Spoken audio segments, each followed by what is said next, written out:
in fact, when I was thinking about Rebecca Black, this was the guy I was thinking about as well. It's like they're related somehow. Like Shane Dawson could fix this whole shit with one documentary series. With one ultimate fire up of like, yeah, I want to do this idea. This is a great idea. If he hears about it and lights up with the eagerness to do it. Like, I can feel that somehow from him. He's ready to do some weird shit, basically. I'm just not sure the entire dynamic of this. It's like, okay, like, Shane is very friendly. What about Mr. Beast? Mr. Beast is very random. He picks people based on proximity almost. If you're in high proximity and low proximity, well, let's say you're next to him and you're gonna be rewarded just by being next and being like quirky and fun, basically. But also allowing yourself to go through like nasty shit that he challenges you to do, which is quite nasty, and you would actually want to stay away from Mr. Beast instead of try to be nice to him. So it almost like, yeah, he does seem repulsive. Fucking weird. Money doesn't actually help. It's still a tool of like pure destruction.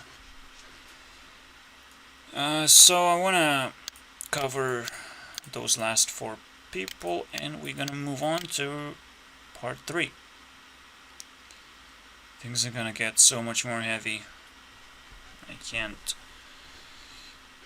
bear my mind thinking about what's gonna happen. Wolf bones! Are people fucking nuts? It's literally like burying actual bones. What is happening? Look how easy it is to fucking get wolf bones.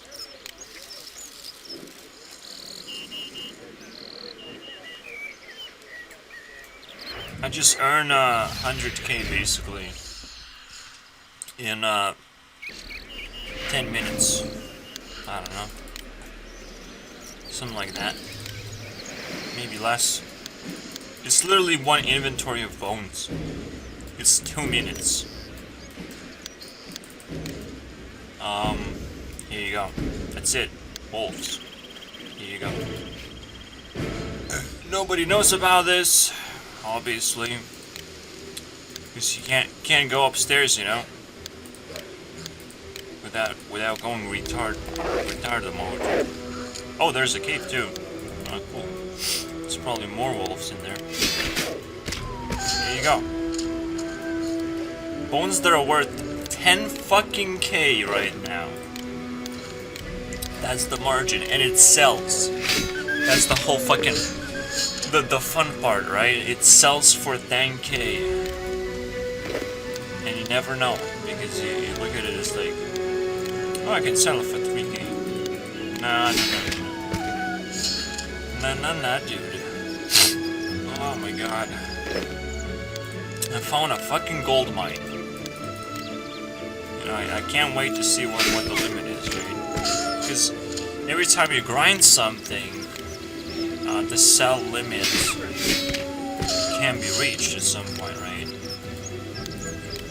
At some point you have too many bones and it doesn't sell that fast as you're trying to. So if I don't reach that, however, you know, this is the best mine grinding. I already have 6 bones basically. I already have 60k. What? This is a level up basically. Wolves. Thank you. I literally feel like I'm in Dungeon Siege right now. grinding wolves for the very beginning of the game. Awesome, dude. You would never understand this. That's not what Dungeon Siege was about anyways, and nobody played it. But I played it. It was an RPG. Probably one of the first RPGs that, you know, 3D RPG, like this. It's a real throwback. Nice.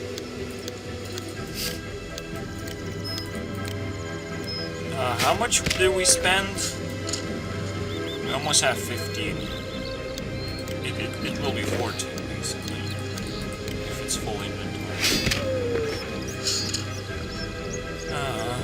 I just wake up, you know, I check the bones. There you go. I'm scared now. I am scared. Chickens are not valuable enough for me.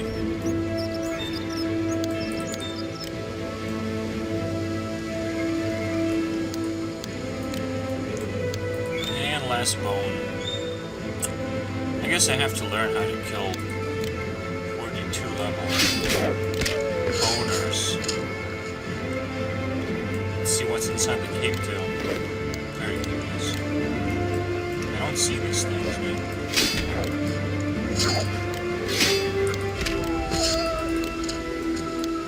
And the bank is very far away. What you have to do is go down the stairs. That's where the bank is, so that's probably why people don't do this money making method. Right here. Bank is right here. Disgusting. I almost run out of stamina, dude. So I can probably understand. What is that? Oh shit. Oh, yeah, Members World. Man, it's lovely. I can't wait to be a member. Soon enough, man. Soon enough. So what? Let's calculate this. I do have 2 minutes for this shit. How long is it gonna last? Yeah, let's see, we're like 10 seconds in.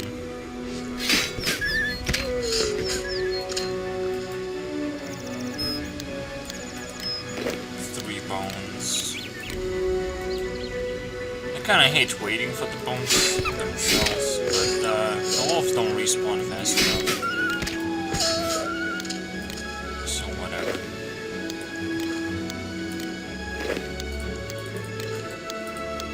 High Alk 35. I love alchemy, it's so stupid.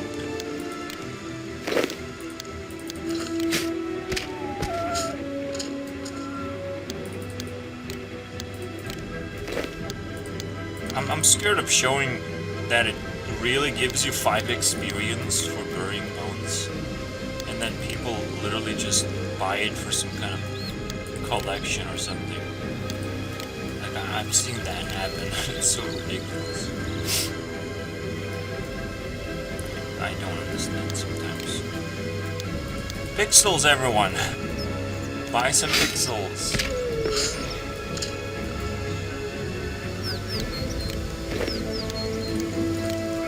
Obviously,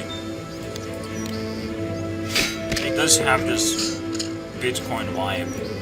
If you're a good Bitcoin miner, you can make some money somehow. Actually, it's probably playing RuneScape is worth more than trying to mine Bitcoin right now. So I'm just saying. And it's 20 million times more fun. Around that number.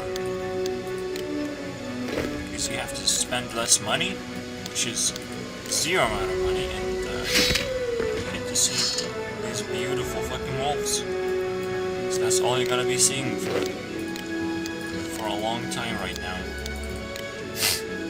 Very sad, but but true. It is a true story. Man versus wolf.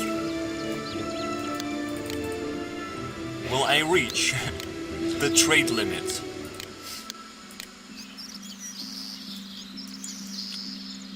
Oh boy. I just woke up. It's not even like 24 hours where it sells 15 bones. So now I'm gonna do 150 bones. I'm gonna be very vicious and say, give me a fucking million, you guys. Give me that million. Also I have meat. It's like a little bonus. Sprinkle on top. Obviously people have that for some reason. So, yeah. I'm so baffled that one item trades for like... Well, this is the example. One item sells for like 10k and 1k. It's like, you can't trick me with that, because when I'm trying to fucking eat this meat, it turns into just simple meat. But when you have simple bones, it's like, no, but this wolf bones, man. It's like dragon bones. It's like I'm dragonborn now. Because it reminds me of Skyrim and the first thing that I kill a bunch of wolves when I come out, you know? It's also white wolves. These are worth a lot more in Skyrim, dude. If you can kill white wolves, and I mean snow wolves. Snow. But if you can kill those, you're fucking badass. So you're literally worth paying for, basically. Here you go. The entire story of wolf bones. No need to fucking attack China anymore. I have to attack wolves. Pretty sad.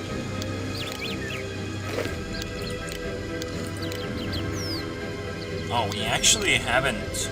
We overreached the limit. And I don't have the full inventory yet. We're like 4 minutes in, basically. I don't like this necessarily. It's not like the best money making method anyways, but if it reaches 1 million per hour, it's like a normal money maker. It's not actually like legendary at all. It's not even better than chicken killing. It's not really that intense, right? There's not many wolves. It's a very slow grind. 5 minutes and a half, we have full inventory. Going back. Uh-oh. Yeah. It is just gonna be like 1.5 million, actually. It's pretty sad, actually. Pretty sad. So once it stops selling, it's not actually that good. But it blows my mind. It blows my mind that this is next level. Just for quality content's sake, I want to know what's inside that cave, dude. What is there? So yeah, we took like 6 minutes, and 6 minutes means that we can do this 10 times. It means that we can earn 1,400,000 or 500 rather, which means it sucks. It sucks ass. 1.5 million is shit. Oh, it's members. So you just literally die trying, basically.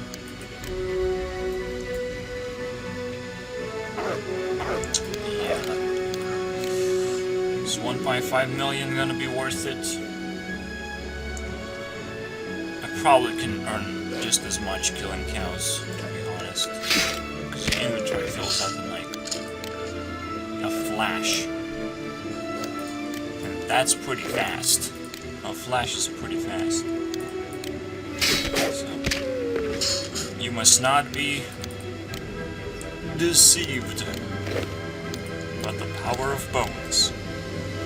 Because these things don't respawn very fast. Probably there's a way to like boost it up, because I can kill those, I can stop picking up bones. There's some fun thing to do, you know, figuring out what is the fastest way to find this stuff. It's like, if I stop picking up bones, I start to accumulate, and I pick up when it's convenient, right? So, that's a lot better, but some bones can obviously respawn when I do this. But it's probably not gonna happen. I'll probably spawn a few enemies before I spawn double bones. One time. I'm actually gonna pause this and tell you exactly how much time I have improved, basically. I'm just that fucking curious sometimes. I just woke up, I just have to do this, man. Wait, guys, did I really just cut off half of the screen? Like a fucking moron? Oh my god. I'm so sorry, but it was like this somewhat. Because that's closer to my face, actually. So, I'm sorry if you didn't see the wolves, man. You're gonna see it now after I improve my fucking record. I don't know. I'm really sorry. I'm sorry for everything, basically, every time. My videos are very sorry, believe me.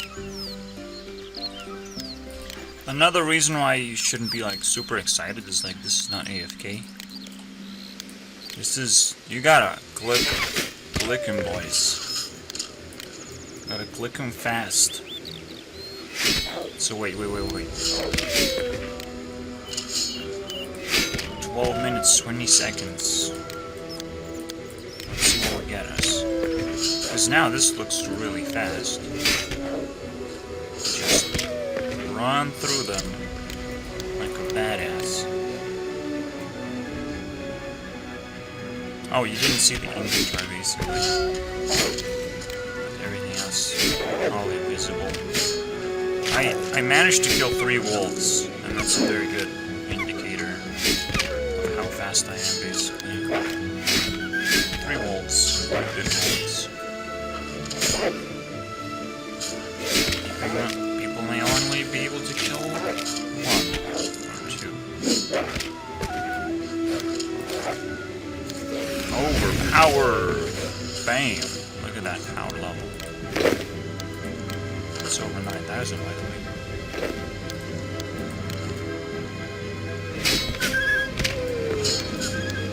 I'll be back soon. Doesn't matter. Keep on rotating, but some meat did slip away from me. If you don't pick up fast enough, you get screwed up. There you go. It did respawn, as I said.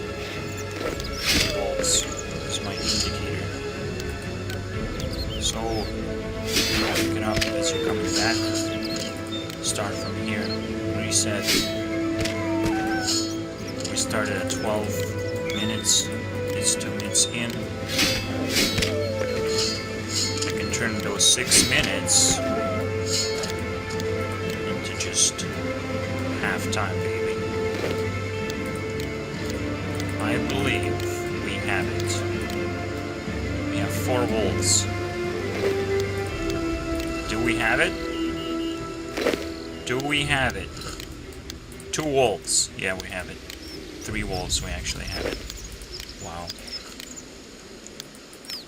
And 3 minutes, by the way, guys. 3 motherfucking minutes. That's how it cuts time, baby. That's how we do it. In 3 minutes, man. My million turned into a 3 million run every hour. 3 million every hour. And you get XP. Disgusting amounts of XP, by the way. 30... How much? 37, right? That's for killing, like, 2 chickens, though. Let's check what experience do we get. Let's check everything. 37. And compare it to chickens and cows. Because that is a disgusting comparison for me. Like, what? You don't get experience based on their health? You get experience based on a type of creature or something? What is it? So it's 50 health. It should be like super fucking stupid creature, right? 33 experience. What the fuck, man? What is this? How much? 7 What the fuck? This is half health. And you get 3 times. You get as much experience killing chickens as much as killing wolves. Are you fucking serious? Killing chickens is just profitable. In every way possible. Every fucking way possible. I literally need to keep track of that stuff. Of the experience. Because, like, I don't understand reality anymore. At least it's not reality, but... What? Are you a programmer? Wait. Dairy challenge update? What do I get for that? Dude, give me something. Give me. You're being introduced to RuneScape so you can forget all the shit that happens in levels. There you go. I'm such a nice guy. 4, 5, let's go. What do we get? Complete basic. Claim your reward from a challenge mistress of the challenge tab in your adventure interface. And how much does it cost now? Oh wow. Oh wow, it dropped. But the general price didn't drop. It's still 23. Huh. Good enough for me, man. But I'll be killing chickens, so it's technically not cows that I need.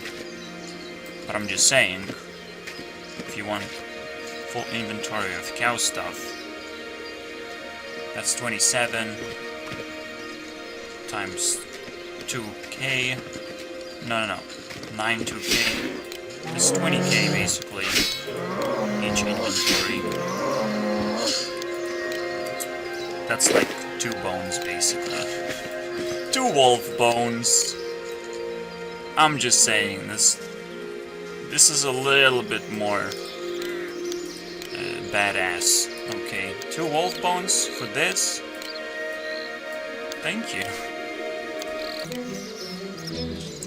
Alright, a little bit on improvement. Very tiny. My keyboard has this stupid button that has this symbol specifically. Like a don't, right? Like a don't has that. I don't use it though. So I don't know what else to do but to turn it into space. Space, everyone. We like space. And guess what space does?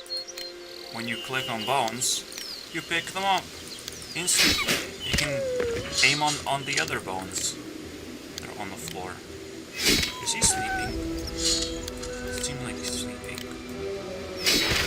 They don't actually perform any actions, so... Right now he's sleeping. Right there. That's beautiful. I don't think I need to demonstrate that. I guess we're just gonna have a lot of dying dog sounds. That's amusing. It's always entertaining.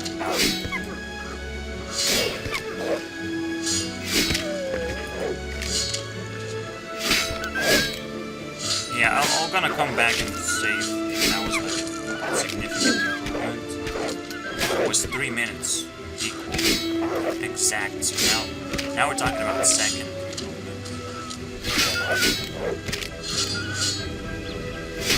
There's actually another very creepy strategy that I found, and you can force a loot drop effect. So if these bones are too far away, you can just drop something and pick it up, and you get the entire loot table of that area. So you can adjust the area sometimes. That's pretty fucking sneaky right there. Holy shit. You gotta give me some credit for this one. However, it didn't improve my 3-minute run, like, at all. Maybe I was lying from the very beginning when I said it was 3 minutes. Because this is a lot faster now. But it sounds really 3 minutes, like, no doubt. I could have miscalculated, I'm pretty sure. But now it's no doubt.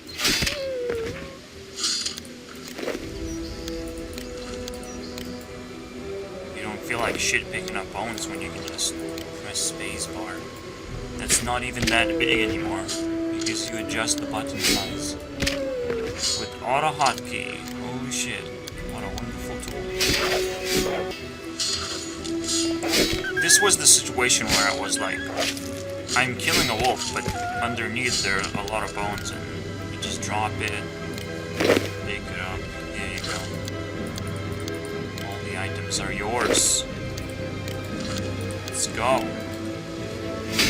Basically, I get to do this 3 hours and I earn $1. And that's it, dude. That is my level of daily activity that I want to do. Just earn that goddamn dollar. I can survive with that shit. I can do it. I don't need that much. I do have to pay for electricity though and internet. It sucks. God damn it. I'ma say I earned my living, man. For a basement. Worthy of a basement life. That's how you do it, man. Killing wolves. Sounds pretty rad. I'm not gonna lie. Alright, now in order to do an accurate observation, I will need to measure an entire hour of work and see how well we do it. We basically have 200 bones and 200 meat. They kind of cancel out, that's good.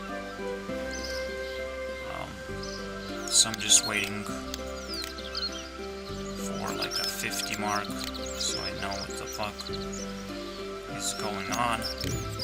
If anything, I do have stuff to do.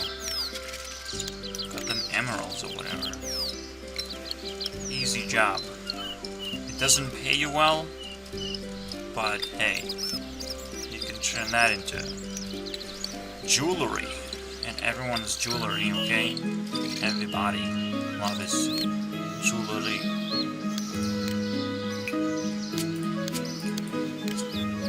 Yeah, never mind. I'll meet you in 1 hour, basically. I think I just need some porn stuff music, you know? Let's do that. Obviously not. That's your porn stuff, right? What is it? Mr. Notification Guy? Shut the fuck up, I'm gonna work on. Nobody cares. Hearthstone cards? The problem is not one Hearthstone card, but entire Hearthstone game. Tell me something new, dude. Alright guys, I'm gonna click that button. You can't hear this, okay?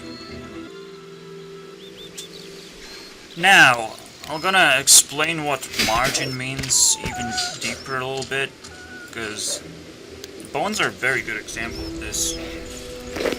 Knowing that you can actually sell this for 10k is a big deal, because for some people it's like a selling point. Maybe someone is grinding these bones, but they sell it for 10k, and you can like hijack their store by putting up just 1 coin below that. So at 9999 or below that, if there's a store there. But basically, there has to be enough competition. Otherwise, people are gonna just drill in and buy up a lot of stuff that's like 7k, 8k. There's also resistance, right? That drills the margin up. So there has to be two things, right? There has to be enough people wanting to buy and enough competition for margin to be very low. But this one is an obscure way to earn money. Like, this is crazy. 10k is definitely like super crazy here. And I'm not sure how fast it's gonna sell now after like 1 hour of grinding. It's definitely not gonna be one of my like exclusive things that I do basically. This is 30 minutes in basically, like this is an extra inventory. But we're gonna look at the bank and see whether we have a decent amount of bones. It's 30-minute run. If I have nothing to do, if I'm really fucking bored, I can just sit back and do this. And maybe a little bit of thinking as well, if it matters at all. I sometimes drop meat if I want to pick up bones, because bones despawn, and it's 10k. It's literally 10 gold bars despawning. You don't want that to happen, dude. Alright, final verdict. 30 minutes is worth 150 motherfucking bones, just like the doctor ordered, basically. It's even more so. I was able to basically squeeze in another one of the runs. So, 150 would be a mil, 500k. And we immediately go to the place. Oh. That's not how you teleport to the place. That's how you do it. Edgewell, baby. And you'll see why very quickly.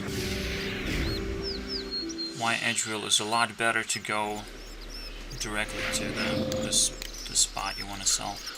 The Grand Exchange, baby. The road, Grand Exchange sees from afar. Easy. And all you have to do is one click. Click. Wait, no. Okay, not too far. Too far, baby. Too big of a stretch. Click. And we're going. And we can sit back and enjoy the ride, baby.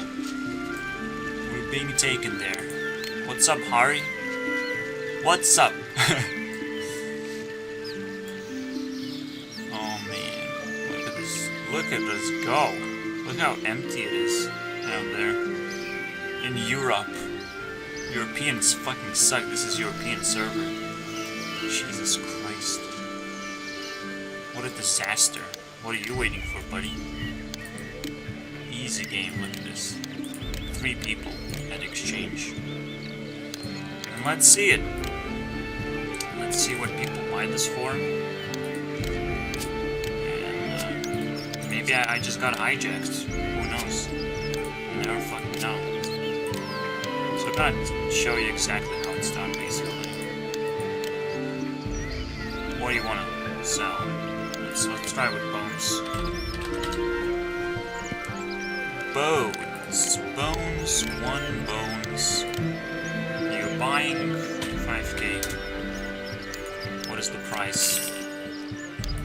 Price is 479. Holy shit.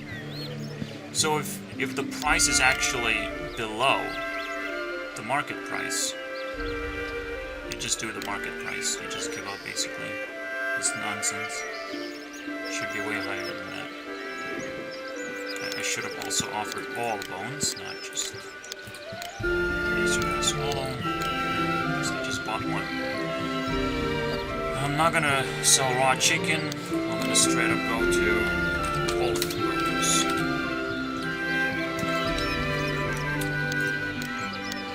buy one for 15k. These are expensive. And it's 5k right now. It is 5k. Someone thought they can just kick my ass. Let's buy 10 of those. Let's buy 100 of bones. This is where things become like a little gambling slot. Because I just got angry. This is interesting. This is next level. Because I don't believe a person has gathered 100 of these bones. So I want to see if I can dry the market. I did it. I dried the market. We can continue. This is one of those flicker moves. Like, holy shit! You never know when your bank goes dry on this one, on this move. You're playing with fire, basically. It's still 5k. So why did I was not able to buy at 5k? I don't understand. Okay. Buy. What is the buy limit? You have to take care of that as well. Oh boy. Oh boy. I'm scared. Let's do 10. If it's not a glitch, someone just took a 5k slot, and that's not a good deal. Alright. 6k basically. All the way to 6k. We can't clean this.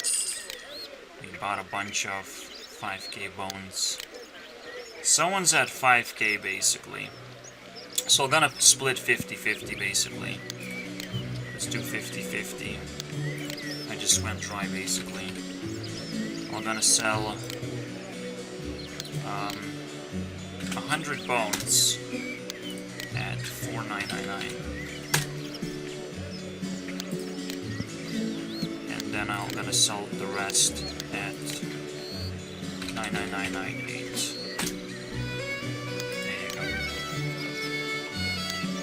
It does get tricky, basically.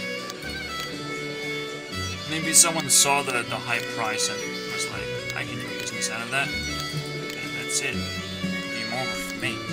I was just lucky, basically. So, again, it's not necessarily like super amazing moneymaker. But we'll see. I'm really curious if I can buy off that person and just raise the margin myself. That's another part of the competition. It's like, how many bones did you manage to actually get? And can I cut into this margin? I'm gonna buy, because I'm selling here, right? I'm selling 1 GP less. I can sort of buy a few more bones. Just because. So I'm gonna buy 100 bones.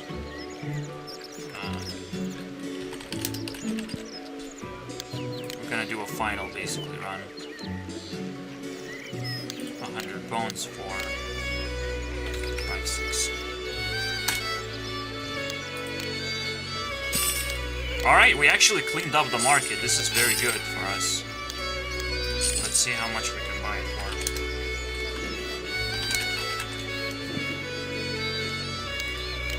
If we clean up the market, it's actually an easier way to sell bones. So, now at 5k. Can we buy one bone at 5k? I mean 9k? Nope. Can we buy the bones? All bones. Bones. One at 9997. That's our final offer. And now we hold the market. Game over, boys. We got him! And we're gonna sell this. Actually, I want to double check now, because if we hold the market, we might be able to actually sell this for even more.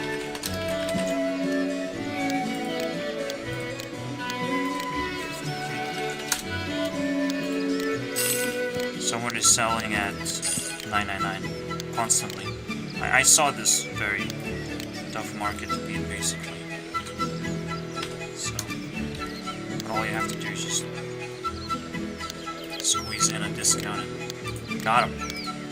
That's it, baby. That's business right there. right in front of your eyes. Created out of thin air. Out of thin air molecules, because air molecules are very thin. Alright.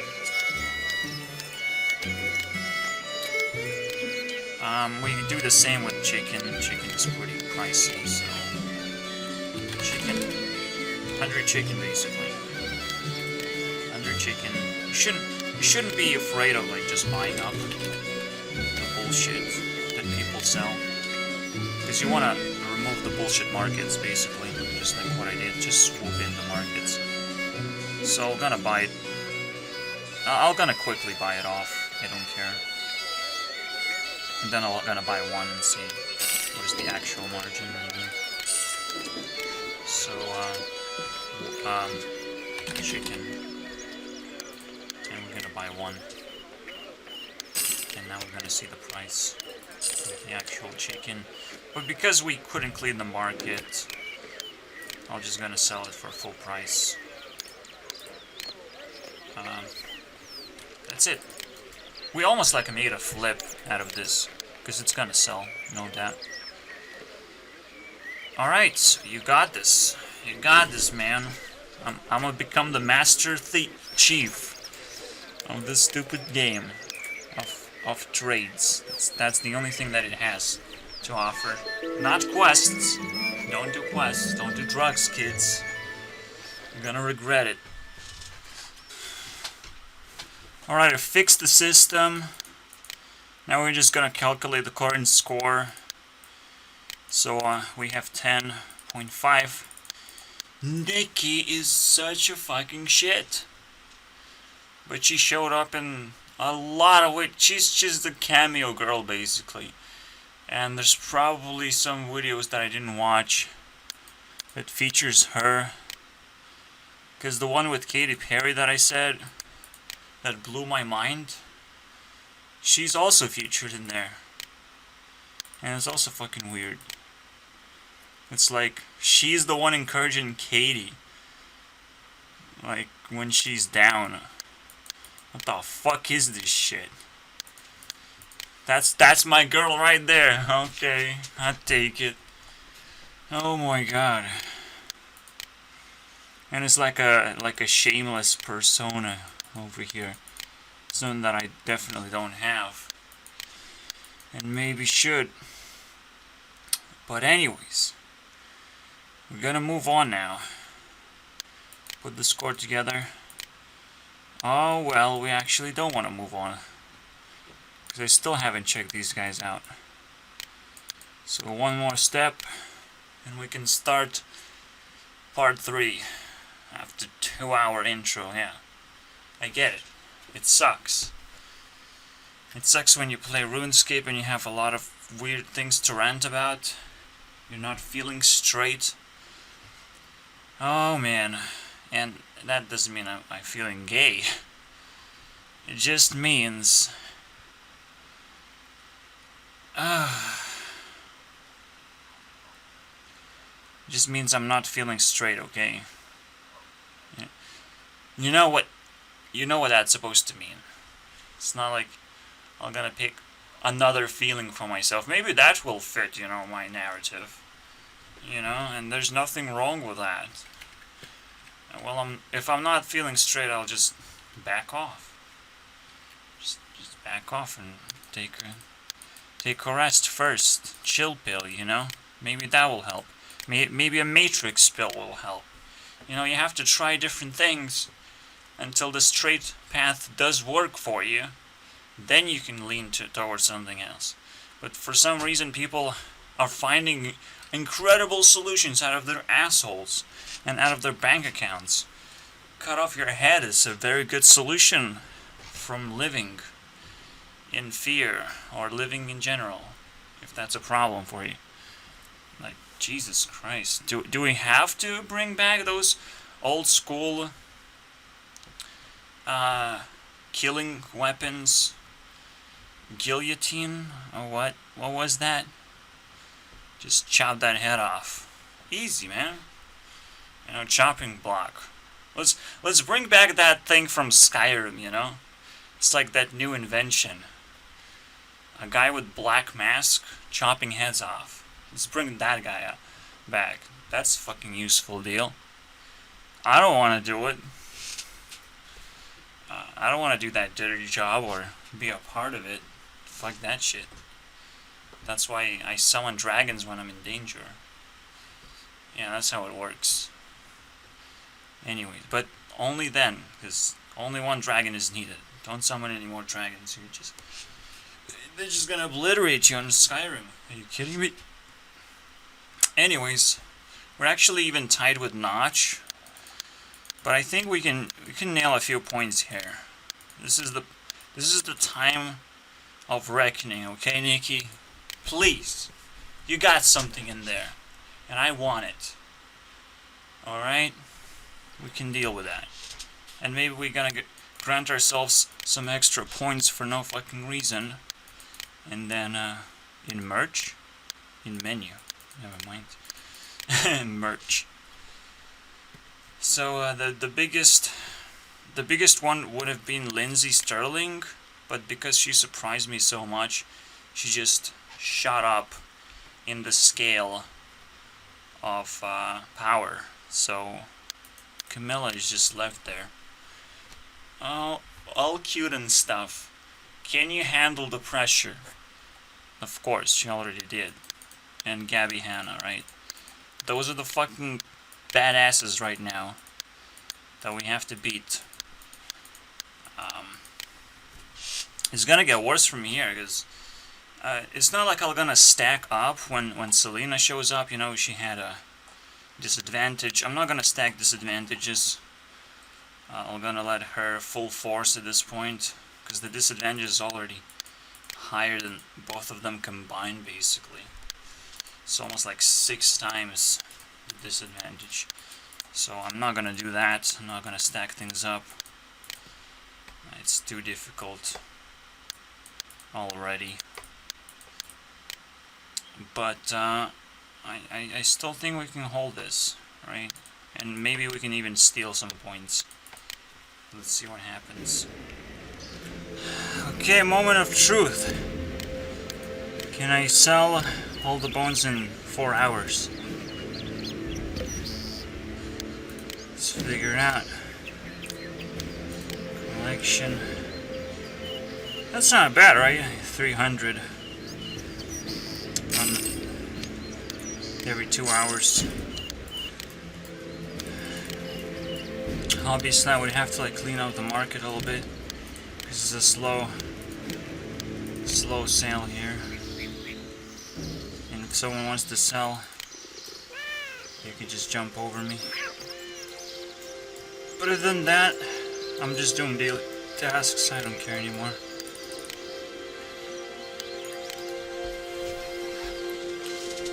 I have plenty to sell, so I'll be basically am able to like use this as a colorful way to earn money in the game.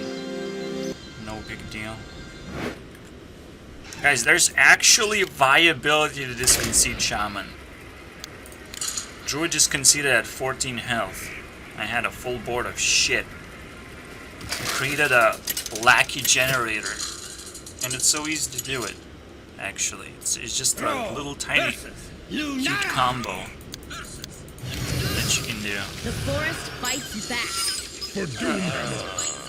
With this guy in the lackey generator.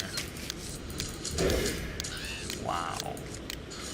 Wow, I'm impressed with this deck so far. Obviously, you have Comila. If you don't Comila on fucking Shaman, you are retarded. It's a Pyroblast. Remember? Pyroblast. But we cut it in half. Or rather, we cut it in half and put it in a way that it doesn't seem like a Pyroblast. It's still 10 points of value.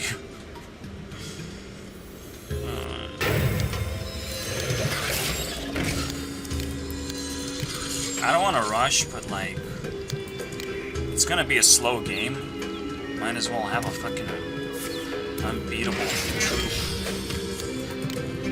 So, When you see this quest, it's like, it's big druid. It's that druid that I just defeated easily. No problem. I defeated every single druid, I believe. He did not give me any trouble. Also, yes, I am mining. And this should shut up right now. So, settings, audio, mute. I'm sorry about that. Let me tell you a story. Oh wow. Oh wow, interesting. But can you do this? Can you read a book? Bitch, the best combo card ever. It could be just a value generator now. Turn on the generator. The generator is losing power. Ancestral spirit added. Can you imagine how powerful it's gonna be? It's crazy. Or just flame tongue generator. Power generator. Who cares? Okay. You really want to play like this? I do not like your play right now. This is very rude. So we're gonna create a... Never mind. I got him. Got him back. Not gonna be easy this time. It's like exact same answers required. Too bad I can't play anything cool next turn. You can see how he's losing right now, and the way this druid loses is if you play tempo, because he's playing combo, right? So he's kind of behind on the board when the combo actually gets activated. And also he just buffed this bullshit and it doesn't do any value. You can't even trade here properly. It's disgusting. He has a fucking healing card because he's so scared of like tempo decks or aggro decks. But it doesn't actually fucking help him at all. So, here you go. Bye-bye. And if he doesn't believe that it's a bye-bye turn, let's give him more value to choke on. Oh man, I can't believe this. It's bad. I have to. This is all gonna do 5 damage to his face anyways. Jeez. Too much Hearthstone? I don't know. This is I'm setting up, okay? I'm setting up value. I realized that making jewelry is actually just the same as mining gems. Just the same amount of value. If you're trying to sell for like full value of the gem, it goes for the full value of jewelry. It's almost like even better. Because you're still mining, you're still putting it in the bag. You can do it a lot of times, basically a lot of gems for a single run. You can just go AFK. Like, there's so many reasons to do this. He's dead, right? That's... doesn't matter. What matters is the way that I set up to do it, and I have to do it. Oh wait, exact lethal on turn 6. Combo that could. I have to remove that minion though. Oh no, his board is full. I'm dead. That's a good deck right here. We can go to Legend with this one if we wanted to, but I'm not like bound to Hearthstone. Nor Legend is gonna give me anything, any credibility, unless I like go public or something. I don't know. I really don't want to waste time, you know. It's so sad. It's a sad story, but I'm just not gonna do it. Huh? Have we chatted like with him? I don't remember who chatted with me, but he's not active right now. So, too bad. Good deck, but no one is gonna know about it. It's so sad.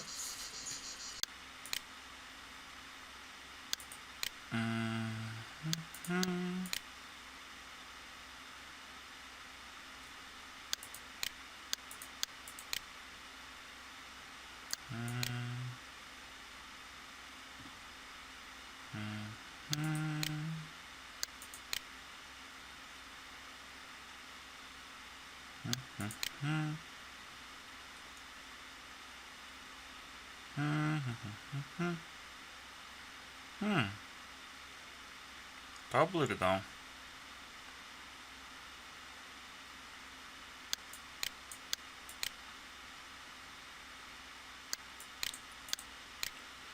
Well, at least it's not down, is it?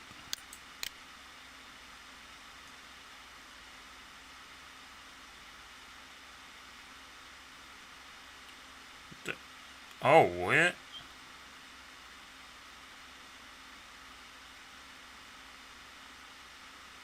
I guess I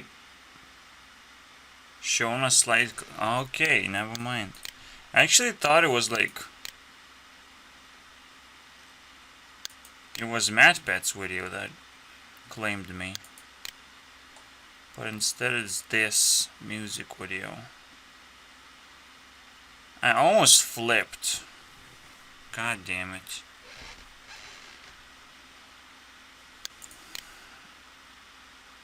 I can trim out the segment. Easy.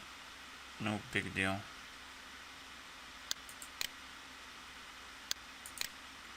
I don't care, dude. I don't care what happens.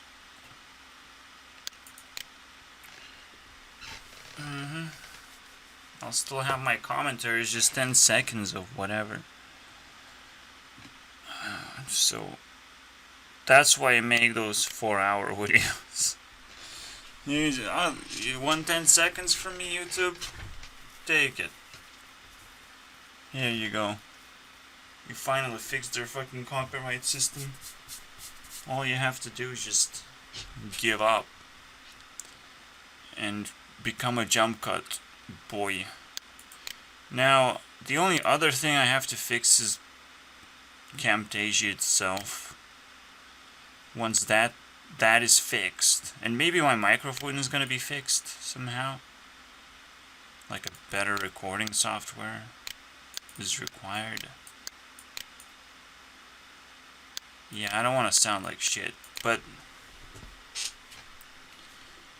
I literally don't know. This video is just way too fucking annoying. What's also very annoying is that my thumbnail is now ruined. Ruined just because I have my background exposed constantly. But I'm not trying. I'm gonna add thumbnails. I'm gonna add all this stuff. It's a little bit more difficult to do that. And I want, like, to be artistic about it. And to spend time on it. And to have fun about it. It's a different process. And I want everything to be over, basically, when I'm doing it. To know the entire story, to reflect on that. It's a little better. It's not gonna be over, but it's gonna be pretty over. Yeah, I almost flipped. It's like I can't use YouTube properly, but no, it's fine.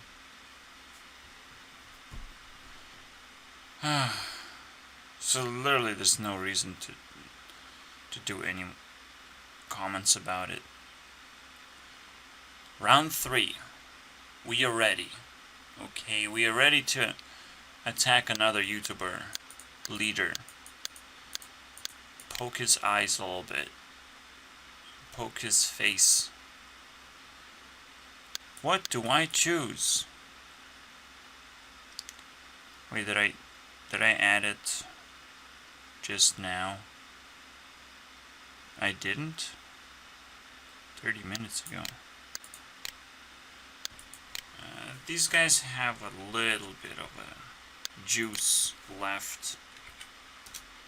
And that's Vsauce for you. It's so random to put Vsauce in a Hearthstone team. But yeah, you might even, like, I can't switch notch. I can do switches. I can't I would even switch Nikki away from my team because it's not appropriate for me. Okay, it's like someone who says suck a dick ev- every 2 hours or so. Like that's not okay for me. Or like every 10 minutes of content she says suck a dick. So I don't like that. And every second of content, or the entire soul of content is just sexual or lust driven, whatever. It's just, I don't understand this. I added her just because she's related to Ari, and it's not working out that well. And I'm not saying like Dave Days is actually working out, even though he did a lot of work, and I can appreciate that. But now that I'm going up in rounds, stacking them up, I don't want this whole fucking team to fall over. So I hope Nikki's just gonna do something good, or flip into something else. But if you really think about it, there's nothing that can really challenge her too much, except she doesn't have a trophy yet, so it's gonna be a lot harder this time to impress so much that it breaks the score yet again, and we get first place yet again. See, that's the problem. If we don't get first place every single time, there might be something wrong with us, and whoever does take first place gets the fucking shit score out of nowhere. Shit bonus scores. I didn't actually add the bonus, so we have like collected 10 points. 10 bonus points. It's pretty good. But now someone else gets to do it. I shouldn't worry about that at all, though. It's almost like this game sucks. No one has a chance. And now even though we do give a chance, no one has a chance anyways. But the reason why it's so fun to shit on a select YouTuber is that it gives me the ability to focus less on the game side of like, oh, I have found these gems, basically, on YouTube, and this is how many points, this is how I feel about those people and whatever. But it's about creating issues with the landscape of YouTube and why I want to have it. Slowly and surely, taking chunks of whoever owned the land previously. And Hearthstone took a big chunk of land, okay? And I'm like, nuh-uh. I don't care about other games, and there's so many people who have a lot of subscribers. But at the same time, the generation that comes next, that will sort of inherit YouTube, or will sort of cheat YouTube, I don't care about that. Somehow that's an implosion. It is not relevant. Or rather, it exaggerates already bad aspects which are supposed to crash eventually anyways. So if I'm not impressed, if I'm not moving on to the next level, right, that means we're stuck with something that still haven't improved yet properly. And maybe there is a leader that deals with that stuff. Shane Dawson, he changed his content quite a bit. Okay. Did he improve? Not necessarily. He just changed his content. Well, actually, I wouldn't have came back to his channel in the first place. I wouldn't have cared in the first place. And guess what? He's actually third on the list of the worst teams ever.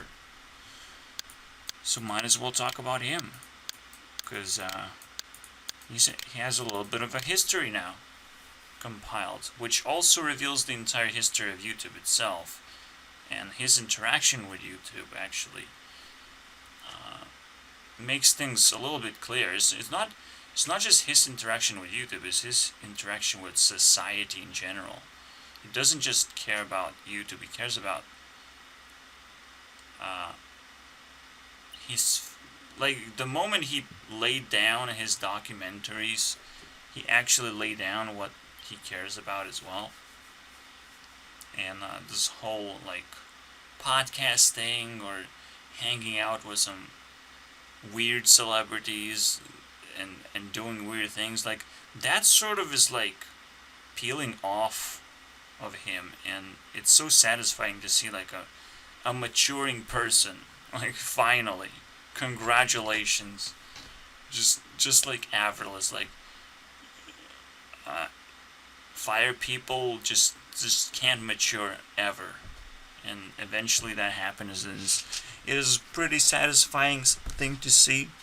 It's like Jake Paul and Logan Paul. Like, do you think they have a need to mature? Absolutely. We can't fucking wait. Please hurry up, bros, because it's almost like there's this strain of epic change of epic proportions, that there's a generation of YouTubers who like admired and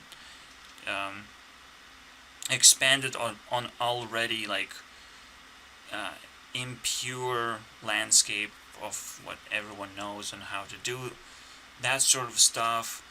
But we also want to move on to the next level, to the actual improvement of YouTube, and like actually deal with the real problems that we face, instead of like trying to play around those problems, right? Like, you can still become a Hearthstone player and do pretty well, I guess. A new Hearthstone player, talk about all this new stuff.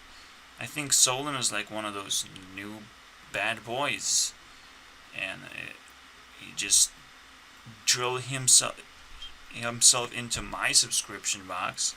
I care about him, but I don't care about him enough to put him on a team of people that make a difference, okay?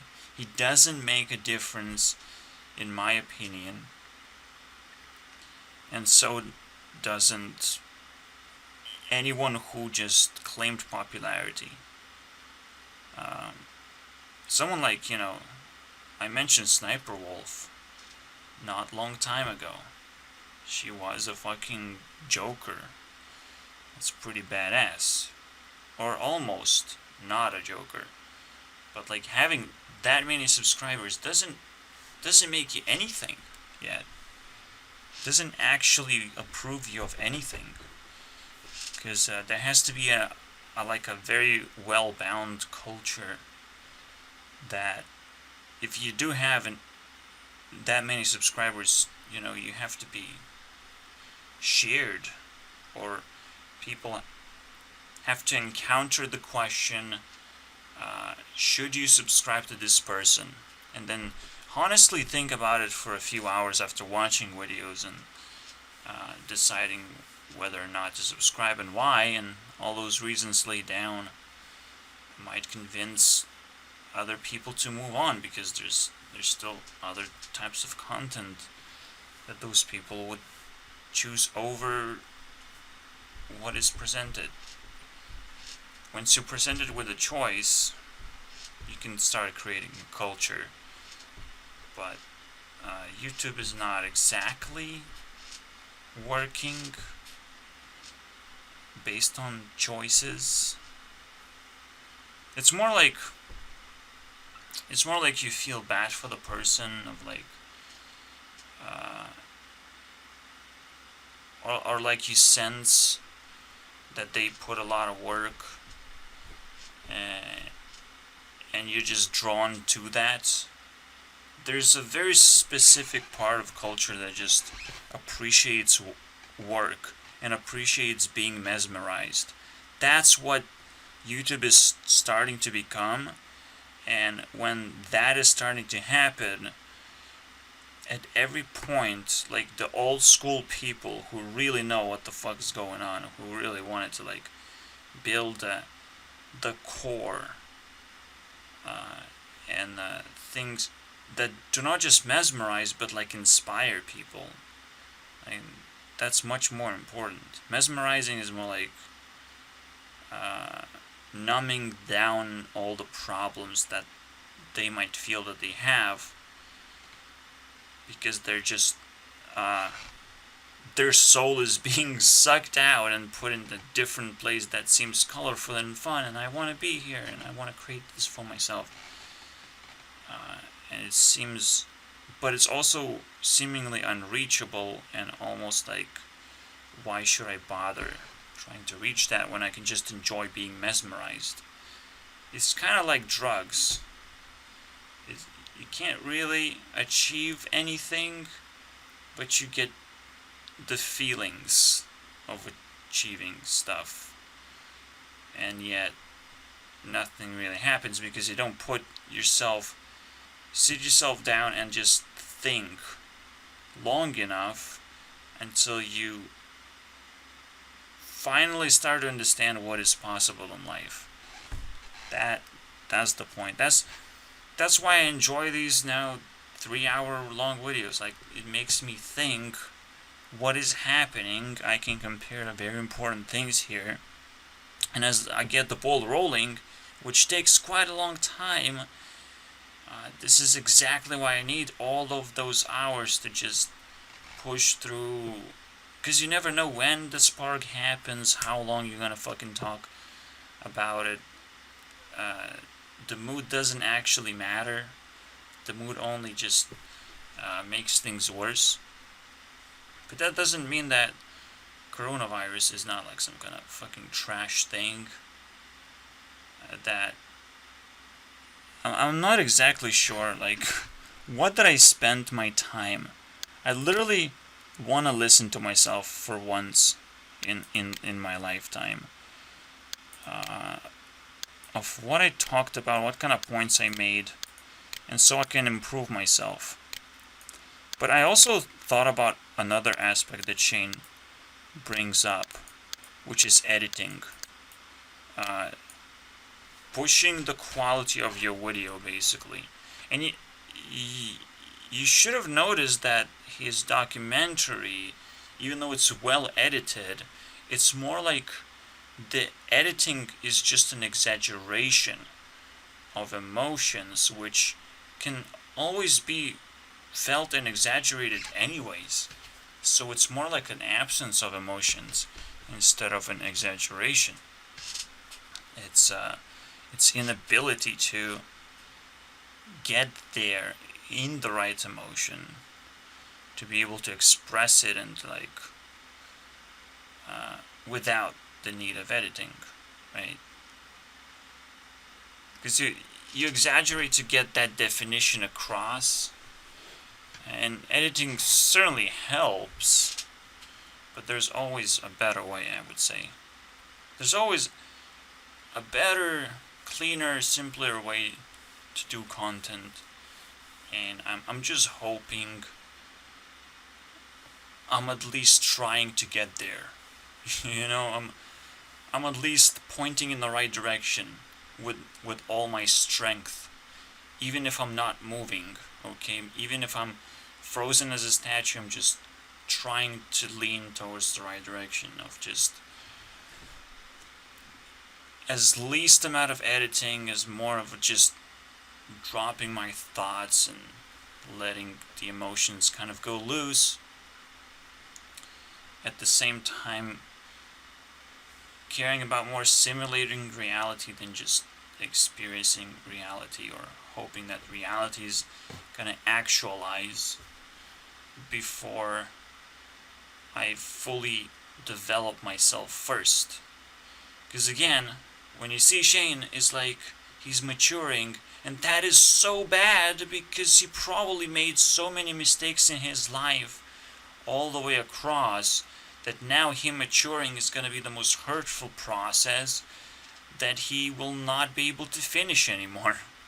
Right? Because how can you do that? It's impossible. But it's a good start because now we have content. Another 3 hours. But first things first. I want to look at my content as much as possible. I'll get the right ideas. And I'll come back. Recap basically of what I was ranting about. 'Cause that's a lot of ranting, I'm just saying. That is scary for me. Honestly. It has to have a point, because I've not pointed a finger at a single person, right? So what was I doing? That's a very interesting deal. I immediately recognized that my computer actually releases quite a strong sound into the microphone. Just now realizing that, yep. And there's nothing I can do about it. Because I use a fucking laptop. It's garbage for recording like that. When you have a computer, you put down the box. You know, I'm not fucking rich. And I will never have good production. Good level of production. And so, people are praising high tier YouTubers because they invested so much into this shit. And they're investing even more. They're investing entire souls that they have. I will do everything. I will do the best editing ever. I will just smoothen up my fucking work into oblivion. And that's mesmerizing. Because it's impossible. It's literally watching someone do backflips for 10 hours straight. Just because they get everything from it. They just get everything. They are fully reliable on YouTube and being successful, and they need that. And whatever they get from it, they need that as well. All the money. Because then, if money opens the doors, they are very reliant on the money that they get. Again, everything is just trying to squeeze yourself in, get as much popularity as possible, and make it happen. To the max, grind those stats, you know, it's crazy.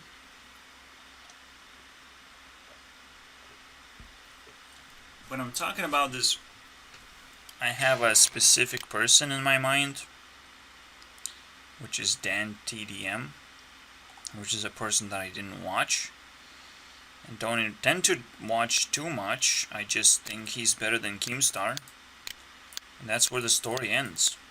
He has 20 million subscribers. That is not okay. Even though his quality is perfect. Best I have ever seen. It's also the most useless, basically. Like the person himself, I think it has a lack of a lot of things, basically. Besides doing a good job, right? Like that's not good enough. Just doing a good job is so not good enough in order to get on this list, which is like you have to be creative, right? First and foremost, then expand your talent pool,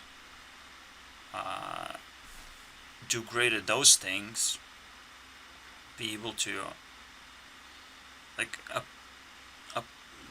don't even know, man. Like, there's so many things that people do right now. You can track that. But you have to do more than just hard work. Because that's not compelling, at least. That's not game-changing. It doesn't inspire anyone. When you put so much work, like, you watch that person, it's like, I don't want to do that. No, I don't want to be that person. who gets everything but has to fucking sell their souls. Like, nobody wants to do that. So, you might get on the list just because you did a lot of hard work and you're recognizable. Okay.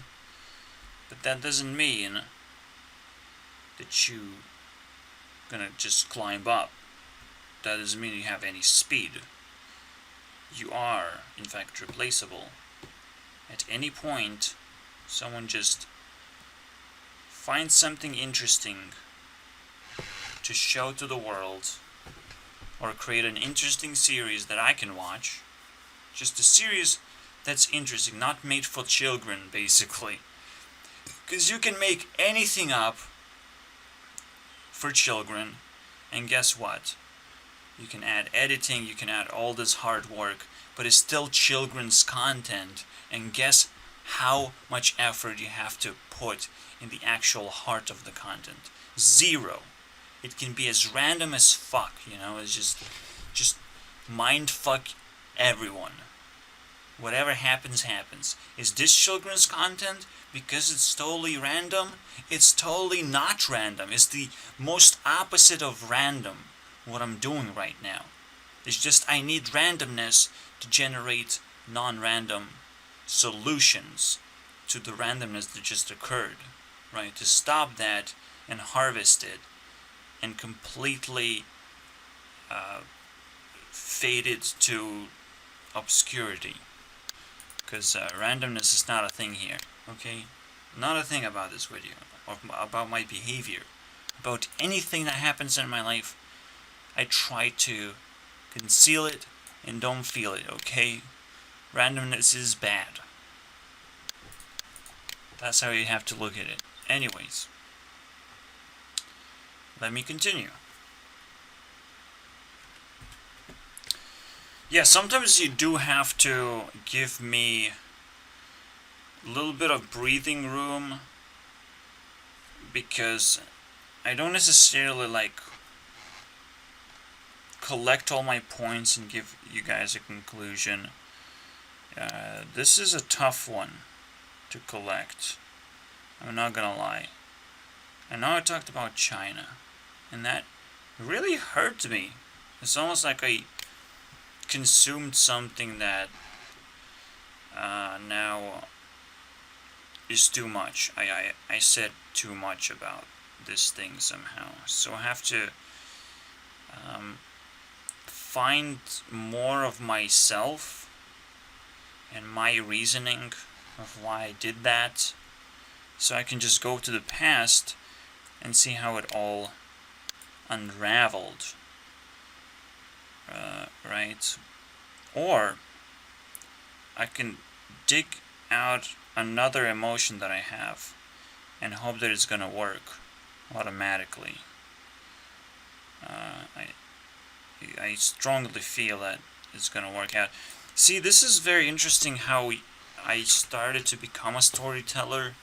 I started to being able to like use every little thing in my pathway that I see, put it all together into a very neat story. So, what happened here? Why did I felt like I crashed and this part didn't work out? Because I don't think there was a good conclusion to any of this. Every single time I should actually like think about what are the actions that should clean things up. What can you do? Can I at least maybe use everyone else's like effort, or just Shane Dawson? Is he gonna put shades on my work, put that extra editing magic and make it all disappear? Because you know, MadPet did his magical tricks and made me so fucking enraged that I realized what actually is going on. And I realized, oh shit, Rebecca Black is like ruling over Rewind itself. And she did ruled over when I felt like she was. Like, it's almost the story is haunting me and creating itself. I don't have to do much work at all. I just have to appreciate what the world has to offer. Right? It's not like I'm making shit up. I am living this stuff. I'm breathing it, and I'm addicted to it because it's so good, and it's not bad, so it's not an addiction. Not actually its own definition, right? I'm addicted to something good, so I don't have to downgrade it as an addiction. It's cool how it works. I can say I'm addicted to video games, but it's video games. It's not an addiction. You know, it's a completely different thing. It's its own thing. But when you're talking about harmful things, you know, you say I have addictions, right? Just so you don't have to talk about what exactly those addictions are, and you know, embarrass yourself, because you will change, right? And you don't want people to remember you by the things that you like that hurt you, you know. And maybe those things are gonna become good, so that's a good reason to like hide things. Like, I can feel the nature of things, and that is so annoying sometimes, because as a storyteller now I can just float within my thoughts, and I wish I could just meet someone and just talk to them, because I could probably use them just as well as I'm using just my own memory and thoughts and everything that I've collected to put together a nice story, right? It's a lot nicer when someone can just play through it and influence me a little bit, because then I get to show even more force against them as well, just to prove my point, to prove how powerful my story is, right? So, let me try again. I couldn't capture the point of my rant at all. Was I just upset to the point where it turned into something? Turned into its own fucking demon? Well, definitely possible, but unlikely. There has to be something that I'm missing. And it should feel like Shane Dawson, right? Like, it should feel like this person who haven't yet matured, haven't yet figured out the point that he's trying to make.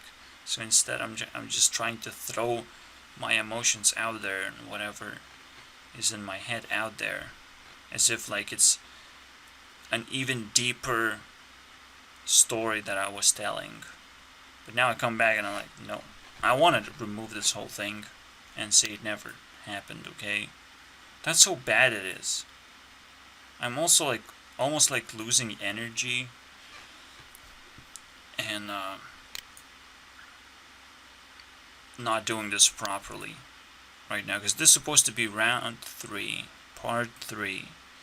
Maybe we can just let it slide and be like, maybe we can wrap this up as a like shitty video,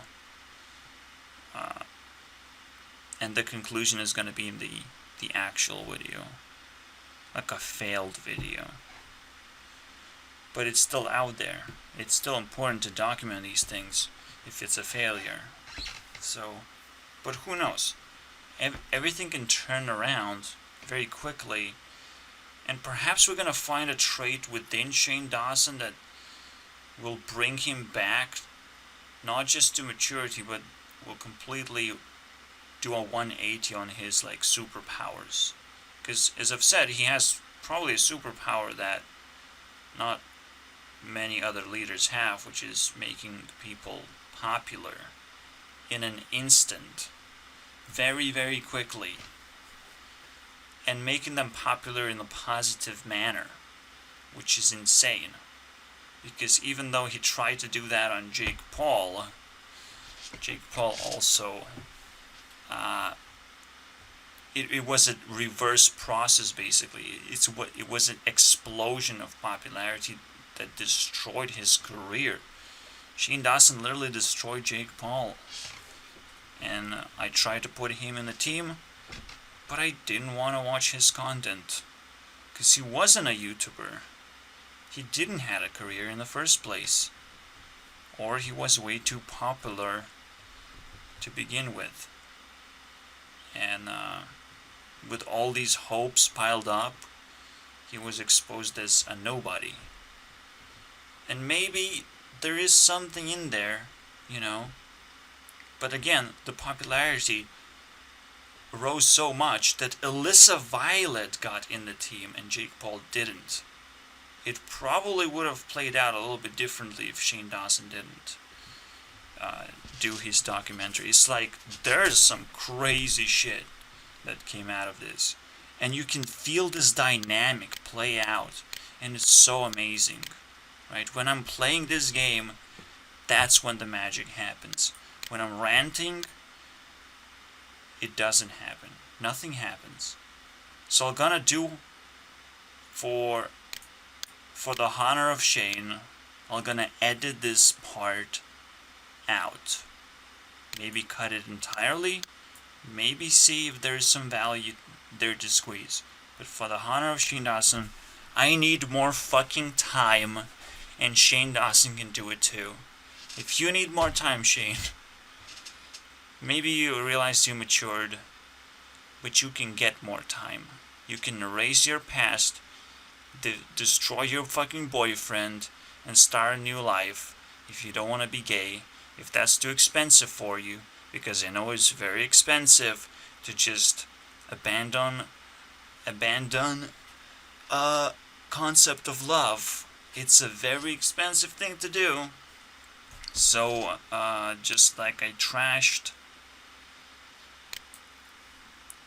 those stereotypes, okay? Let's put it that way. Stereotypes, or isms. I trashed that, okay? It's not like I embody it. I want people to be better.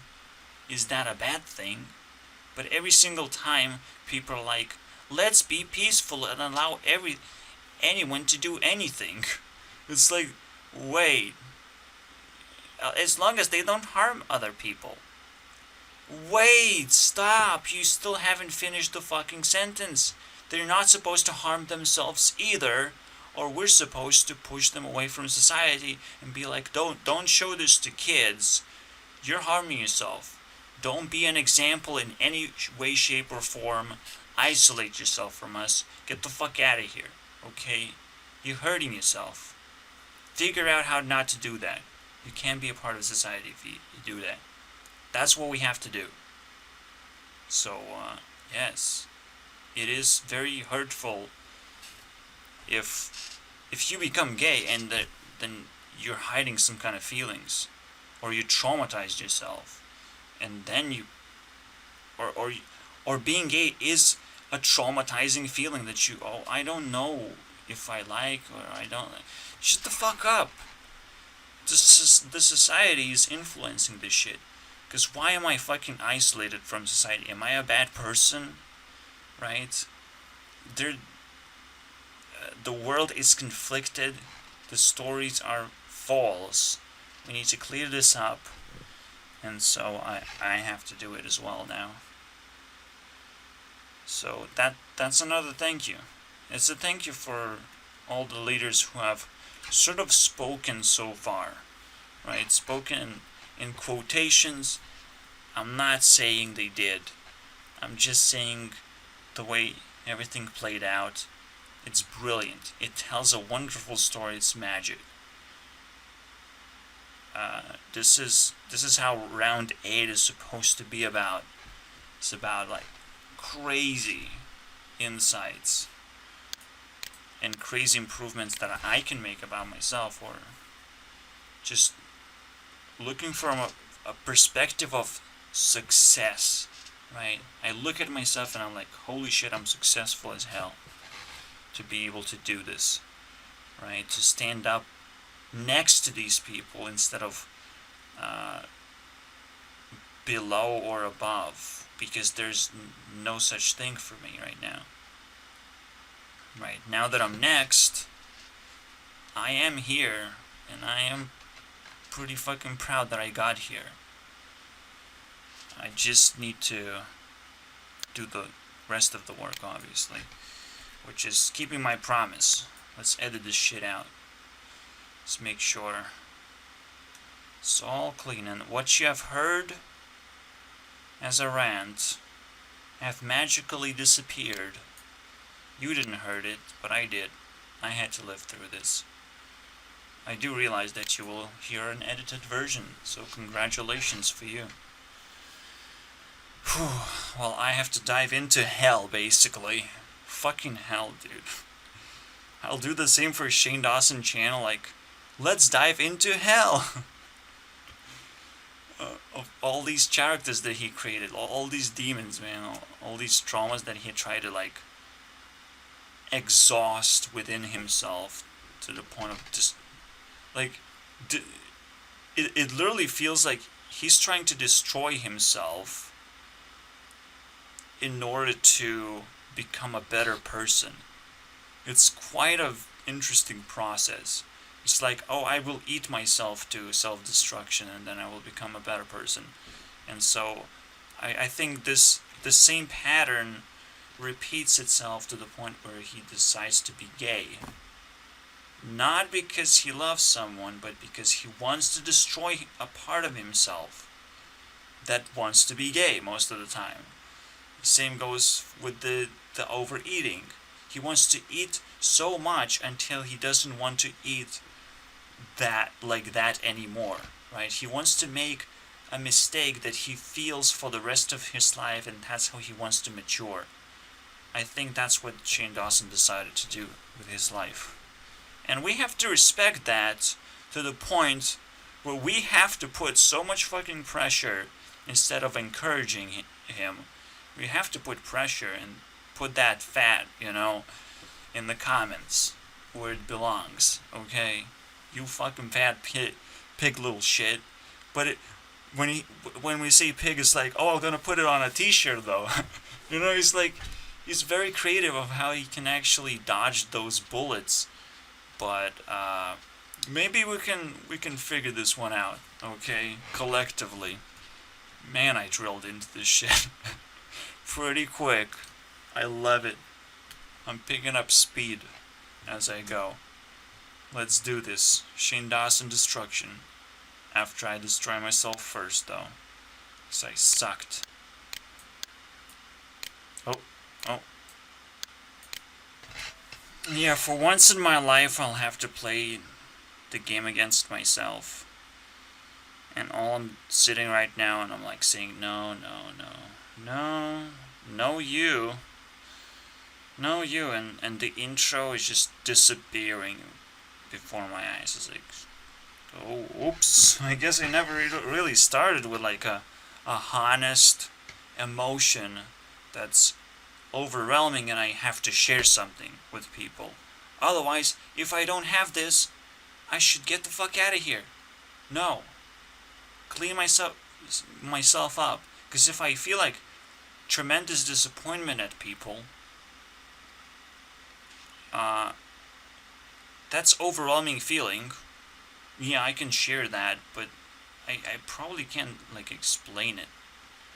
Because if I'm shocked by the disappointment, if it just comes at me, I can probably share that. I'm not sure what's worth sharing. All I know is that I don't feel very honest in the video right now. Or very much immune to self-inflicted damage. Which is what disappointment is. It's almost like a self-inflicting damage. Oh, I so disappointed.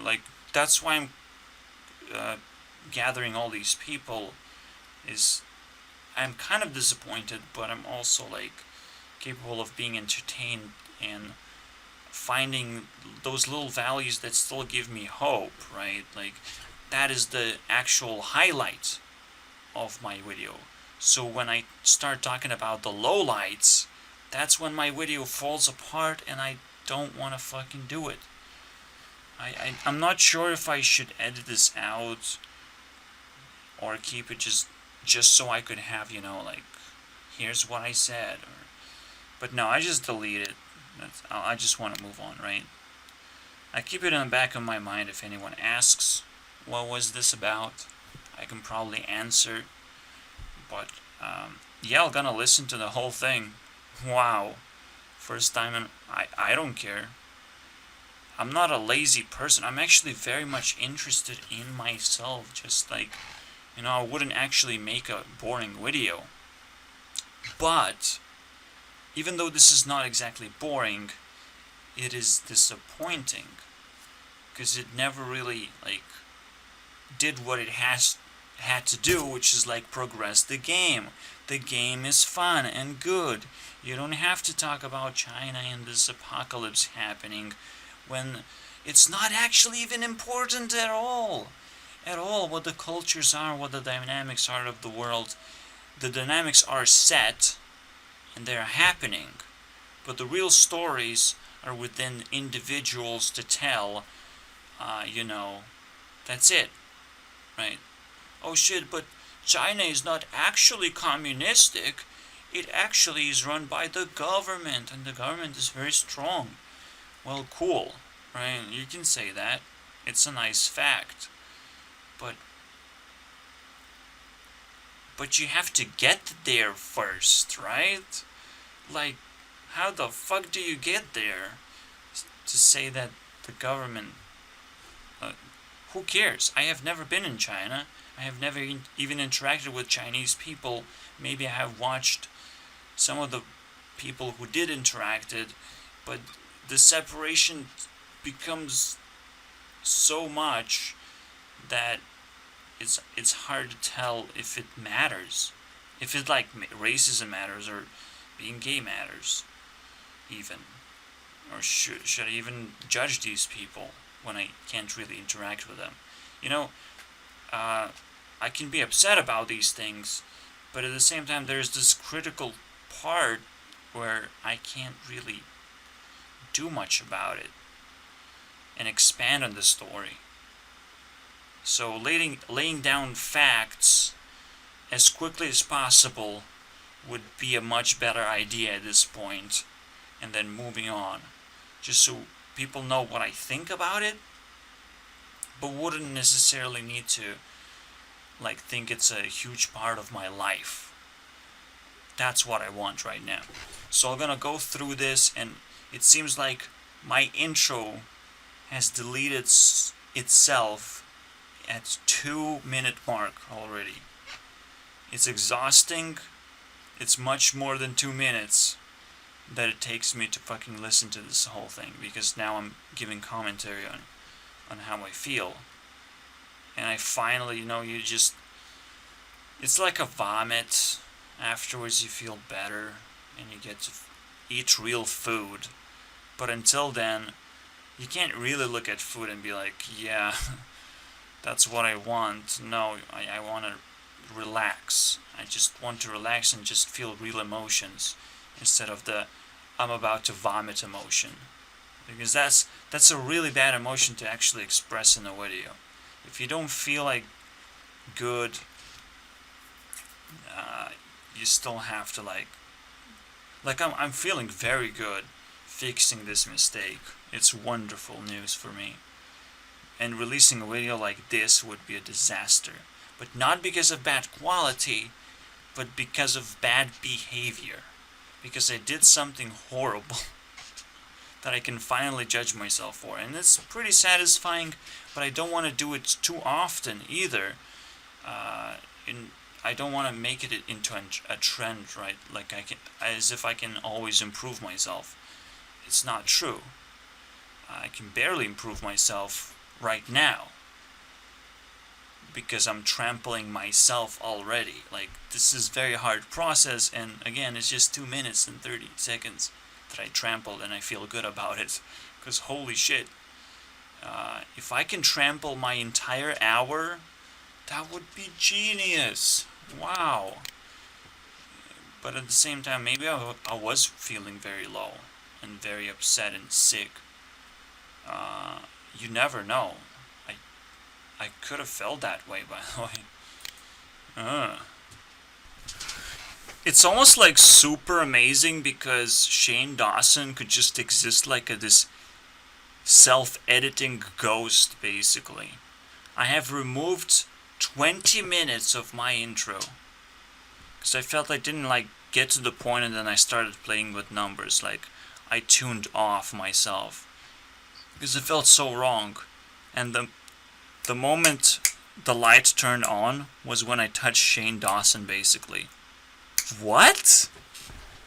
And the first thing I said is like, in fact, Rebecca Black. When I think about Rebecca Black, I also think about Shane Dawson making our story popular. You know, like, what? That's so sweet. You know, he could do something good for us right now. But instead I somehow faded to this darkness. And now I still want to figure out what the fuck happened. And how it's related to Shane Dawson. Because now I'm like curious. And also it makes me think of this darker side of him. That made creepy movies and, you know, did all these videos that not necessarily always about self-destruction. It actually sucks in a lot of other people who almost do something similar, like a bad behavior, right, or a incorrect behavior, but also like a very active as well on those terms. Shane also recreated his life, a few scenes of his life as well. I'm thinking of one actress specifically that he starred, but I don't know. There's something to capture there. That period that he grew over and doesn't really come back to doing the same type of content anymore. It really makes me interested in that. You know, but this is where his editing stuff comes from, and I wouldn't even care if he wouldn't be like quarantined and be forced to like edit a video just for fun and talk about how he did this process, and as well as everyone like pushing that recognition when he released documentaries stitched together with a exaggerated editing that he always does regardless, right? Like, he did that on his regular videos, but now seeing it in a documentary form, it's a little bit interesting actually. It almost like sparks emotions almost by force. Maybe there's something that I'm gonna discover. Maybe it's Shane's fault that this dark period happened where I'm just ranting to myself. It's so fucking disgusting, dude. If you did that, I don't like you, man. If I can blame you for this, that is the creepiest shit ever. But I love it. First things first, after I'm done talking about Shane and Mr. Beast, possible collaboration, possible ability to grab the superpower and make anyone famous, if they really need to be, you know. And probably every leader will have their own like superpowers, but instead of like appreciating that, I'm just gonna hijack and do it myself. Probably not gonna happen either. I should probably appreciate them. But I'm gonna hijack their secret weapons, right? They disarm them. That's how we do it, right? That's so they can like just be like, oh, but I want to make that other person famous, not you, because you're harmful to my reputation and career. I just don't want to do it. Well, you don't have a choice because I have all the weapons. You know? I think you gotta fucking watch out. Watch out at this point. It's my turn to make my moves. Whatever I want. All my wishes come true. I got my dream team right here. Right, all these leaders. My dream team. Alright. But, talking about dreams, I literally talk about Shane Dawson and then I'm talking about sleeping and then flying. And what? No, shut the fuck up. How did I fade it into this obscure type of bullshit that went way wrong? Way wrong. I don't even know. I didn't even know if I can talk about what I said. I want to just delete it and forget about it. Let's move on. Shush. I can't defend myself if I can't feel honorable about the work that I did. Okay? Crazy. There was a dream sequence that stood out to me, like my friends turning into fucking demons. Fucking badasses. Or slowly hijacking my thoughts, or just being too in my dreams way too much. Like I don't want these people sometimes. It's like double jokers playing a game against me, even in my dreams. But again, it's one of those situations where it probably doesn't matter, because I have collected so many cool dreams from the girls that are like, okay, and I will never forget. At least I will never forget at least one part, and maybe I actually spend more time in my dreams with Rebecca Black than I actually give myself credit for. Like, quite a bit of time, if I think about it, if I'm not mistaken. But one thing I will never forget is how I kissed Ari on the cheek, and how we graduated with Rebecca Black, because that kind of encompasses all 3 girls, but it's supposed to be 4 girls. So where is fucking Lava? Well, Lava is in the backseat kissing a girl. You will never forget, basically. That was the moment, basically, yeah. She's probably stuck in that moment as well. Like, that was the best music video up until I saw Katy Perry's music video, and I'm like, oh shit, we have some competition in here. Ouch. Avril Lavigne will never be a Disney princess. I don't know, a Hollywood princess maybe?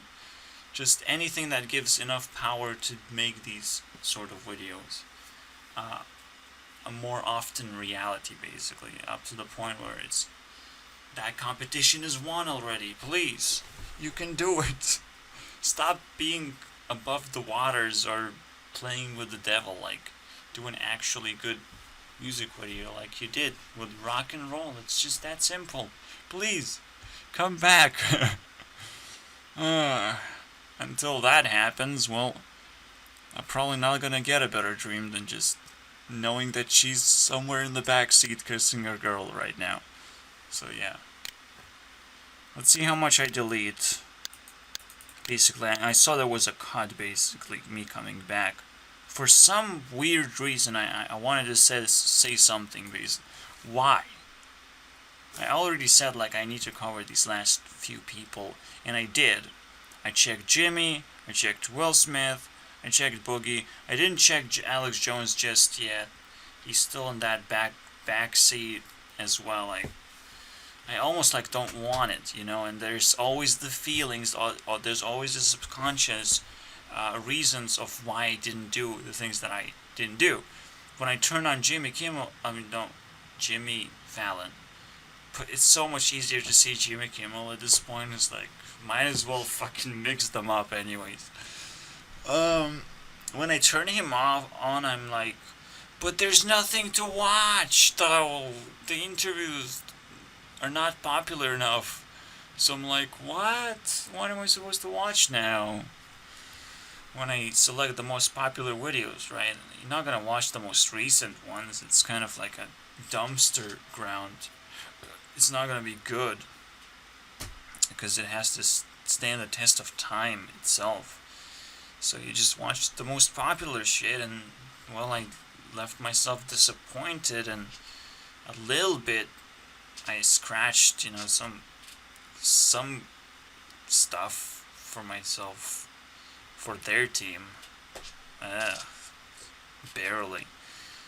I just can't find value in his work that easily because he constantly jumps to like different games that he wants to play with his guests. He constantly jumps to like inconsistent value like series that end up abruptly and never really establish. So that's his very big weakness. That's why this super amazing late night show that probably again has 20 million subscribers falls flat so hard, and every YouTuber just gets to hate on it as well at the same time, and be totally unchallenged by that. If his show was actually good and proper, it would kick ass. I would be scared because if you not only you allow guests to come in, but your show is guests that are really really powerful, right? So I would be forced to learn about those guests a little bit more, right? It's a partial interview, but if it would be good, and it would be more based on thinking that we need to settle down on some kind of very cool games that really embrace a lot of things, not just trying to shoot down a specific type of fun. I don't even know, man. I don't even know. He falls flat is so disgusting. Will Smith also falls flat with his channel. He didn't upload anything crazy or outstanding or anything philosophical, anything thought-provoking within these a few months, as he was covered in round 2, which probably happened this year, so it's 4 months, but I didn't find any new good content. And I'm not gonna watch his movies. I'm not gonna watch anyone's movies most of the time. There might be a few exceptions, obviously, just like Scott Pilgrim has exceptions. It's a universe. I'm trying to find the fucking Matrix, and Will Smith is probably living in the past, and I didn't start, and well, who fucking cares? Matrix is not gonna be Matrix anymore. Matrix is gonna be something else. Matrix #1 will never be Matrix #2 ever. Okay? It's gonna be some kind of other movie that breaks the mold, turns into a masterpiece that we cannot wrap our heads around, and maybe it's not even popular enough, but it's out there, and people are influenced to an incredible degree, and if they're not, they're just plain stupid. Either they have seen it or they're plain stupid right now. That's how powerful these movies are gonna be, because they are decade movies that just destroy me from inside out. At least me. And I'm a pretty fucking tough figure when it comes to movies. Fight Club was a pretty good movie, but Scott Pilgrim just shits on that movie. When you compare, Fight Club is like a baby game. It's a baby's little movie of I have 2 personalities. One wants to fuck shit up, and another one wants to figure out what the fuck is wrong with me. How could I came up with that movie? I don't know. Yeah, it's a person who's just falling apart, and that's it. Falling apart completely. It doesn't have to be a movie. So it's a baby movie. It's bullshit. Compared It's still Fight Club is like a good movie. But why Scott Pilgrim is not a baby movie? Because it's not just about Scott himself, first of all. It's not about, Leonardo DiCaprio. Oh my god. So cute. Well, shut the fuck up. It's not about you. And every single time he makes a movie, it's actually always about him somehow. Like I'm suspicious, man. I'm very suspicious what the fuck's going on right now. So, this was not a movie about anyone, but their forces combined. Like, you can feel the vibes of every actor, and it just fucking obliterates me of how it all turned out. Okay? You have no idea how deep that movie is. I literally, as I was building Discord and re-reviewing for the third time or whatever, rewatching Scott Pilgrim, I was like imagining sitting down with Anna Kendrick, and it made me laugh the entire fucking movie. Like, I was laughing my ass off for some reason. Everything Scott Pilgrim was doing was fucking funny to me. As if he's like a big loser brother, right? I know everything about him and he's a big loser, He can't get a single girl ever, and he's fighting all these guys for no fucking reason. Like, I don't know what kind of narrative, but it's actually captured in here, and you can probably read it for yourself. Why we laughed so fucking hard. There were a few like long comments that I made, and it probably captures the reasons.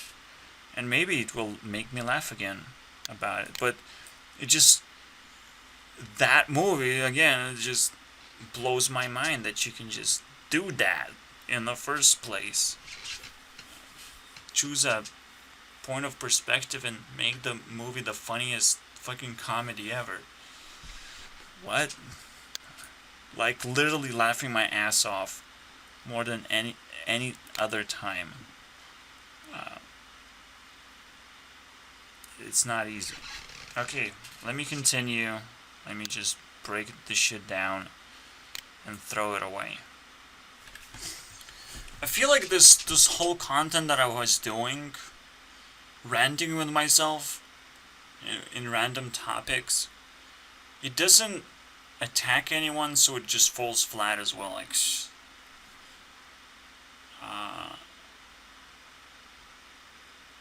okay. Okay, it doesn't. I'm not talking about anything. So I'm not exactly taking something popular and coding it with some kind of color or perspective that makes things more relevant or easy to understand. Because you already have the popular idea about something, and I just coding it. Just giving you a specific twist, right? Why did I choose this twist? Why did I got upset about something and I hate it or I like it? Who cares? That's the way to actually put together a proper opinion. Now, yeah, it's nice when I see another factoid that robots can't actually replace our jobs. We actually are very much needed to observe the robots, to learn from the robots, to help the robots learn as well, and to let those robots become more independent of their manufacturers. Like, the same goes for this fucking editing software. I want to actually take control of this and manipulate it for my own use, for my own purposes.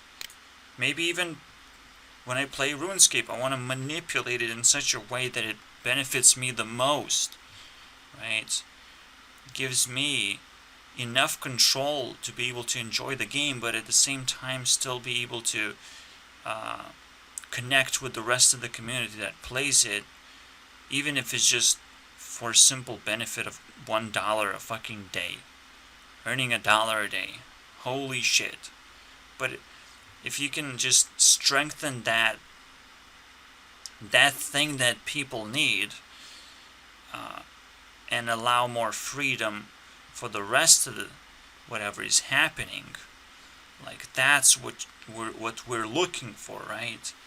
Just capture the meaning, strengthen it, and then let us do whatever we want. Until that happens, we're still gonna be lost, lurking around and trying to do things that we're not supposed to be doing, just so we could earn an extra dollar. Oh no. I should be just doing programming and creating games. But I'm not earning anything from that, so I'm not incentivized to do any of that shit. You know, it's like, Kickstarter, anyone? I'm not gonna do a second Kickstarter. I already did it. And you know what? People looked not at who I am, but what I did. And of course I didn't do a good job, because I'm not trying to do a job. I'm trying to fund myself to be able to do a good job eventually, and then give it for free, because I was kickstarted, I was already funded, so I have to give it for free. But nobody recognized that I'm a fucking good person, and I'm not gonna do a second Kickstarter. I'm just gonna get upset about it and gonna be like, you guys made a mistake, and you gotta fucking clean up your mistake. Until you fucking do that, you fucking owe me. You fucking owe me all that effort that went into an unsuccessful Kickstarter that could have saved my fucking life. Because my life went through a roller coaster that ended up here, me trying to collect stars just so I could breathe for one more day, right? Just because I went through so much trauma out of nowhere, almost. Out of fucking nowhere. You know? But I'm still alive. So now I have to do my best to make sure I kick everyone else's ass. They didn't kickstart me? Well, I'm a fucking kickstart their asses. That's for sure. And that's a much better story than just ranting about China and their stupid robots. Who fucking cares? Who the fuck cares, right? If I cannot just come up to a person and be like, well, go ahead, you have to learn from this robot. That's what you're employed to do, even if you don't earn any money, sadly. But if you learn enough, maybe you can start talking smart shit about how robots behave and how they learn and how to improve that, and maybe how people learn. Because I'm starting to get that, you know. I'm starting to get the idea of what could be done to put that final nail into technological improvement and sort of halt it until we catch up, you know, because maybe we're doing something smart with technology that we should be doing with humans instead. You know, it would be a much better and bigger progress that way. You never fucking know. It's almost like robots now have more freedom to do things than we do. Even though that makes no sense. It's just we live in total slavery when machines can almost figure out how to make money for themselves. Like, they earn more money than we do. Like, that's impossible. That should fucking be impossible. And yet it is happening. And yet whoever owns the robot gets all this wealth that it's generating. Like, it's crazy to think about. We're not sharing that. We're just capitalizing it on few people who get lucky with this legacy of robots and technology. And it's not necessarily government hijacking it either. It's quite a mysterious force at the moment. When I say this, I'm thinking about factories mostly, and they own a lot of crazy shit that just generates value, generates profits, with no remorse, basically.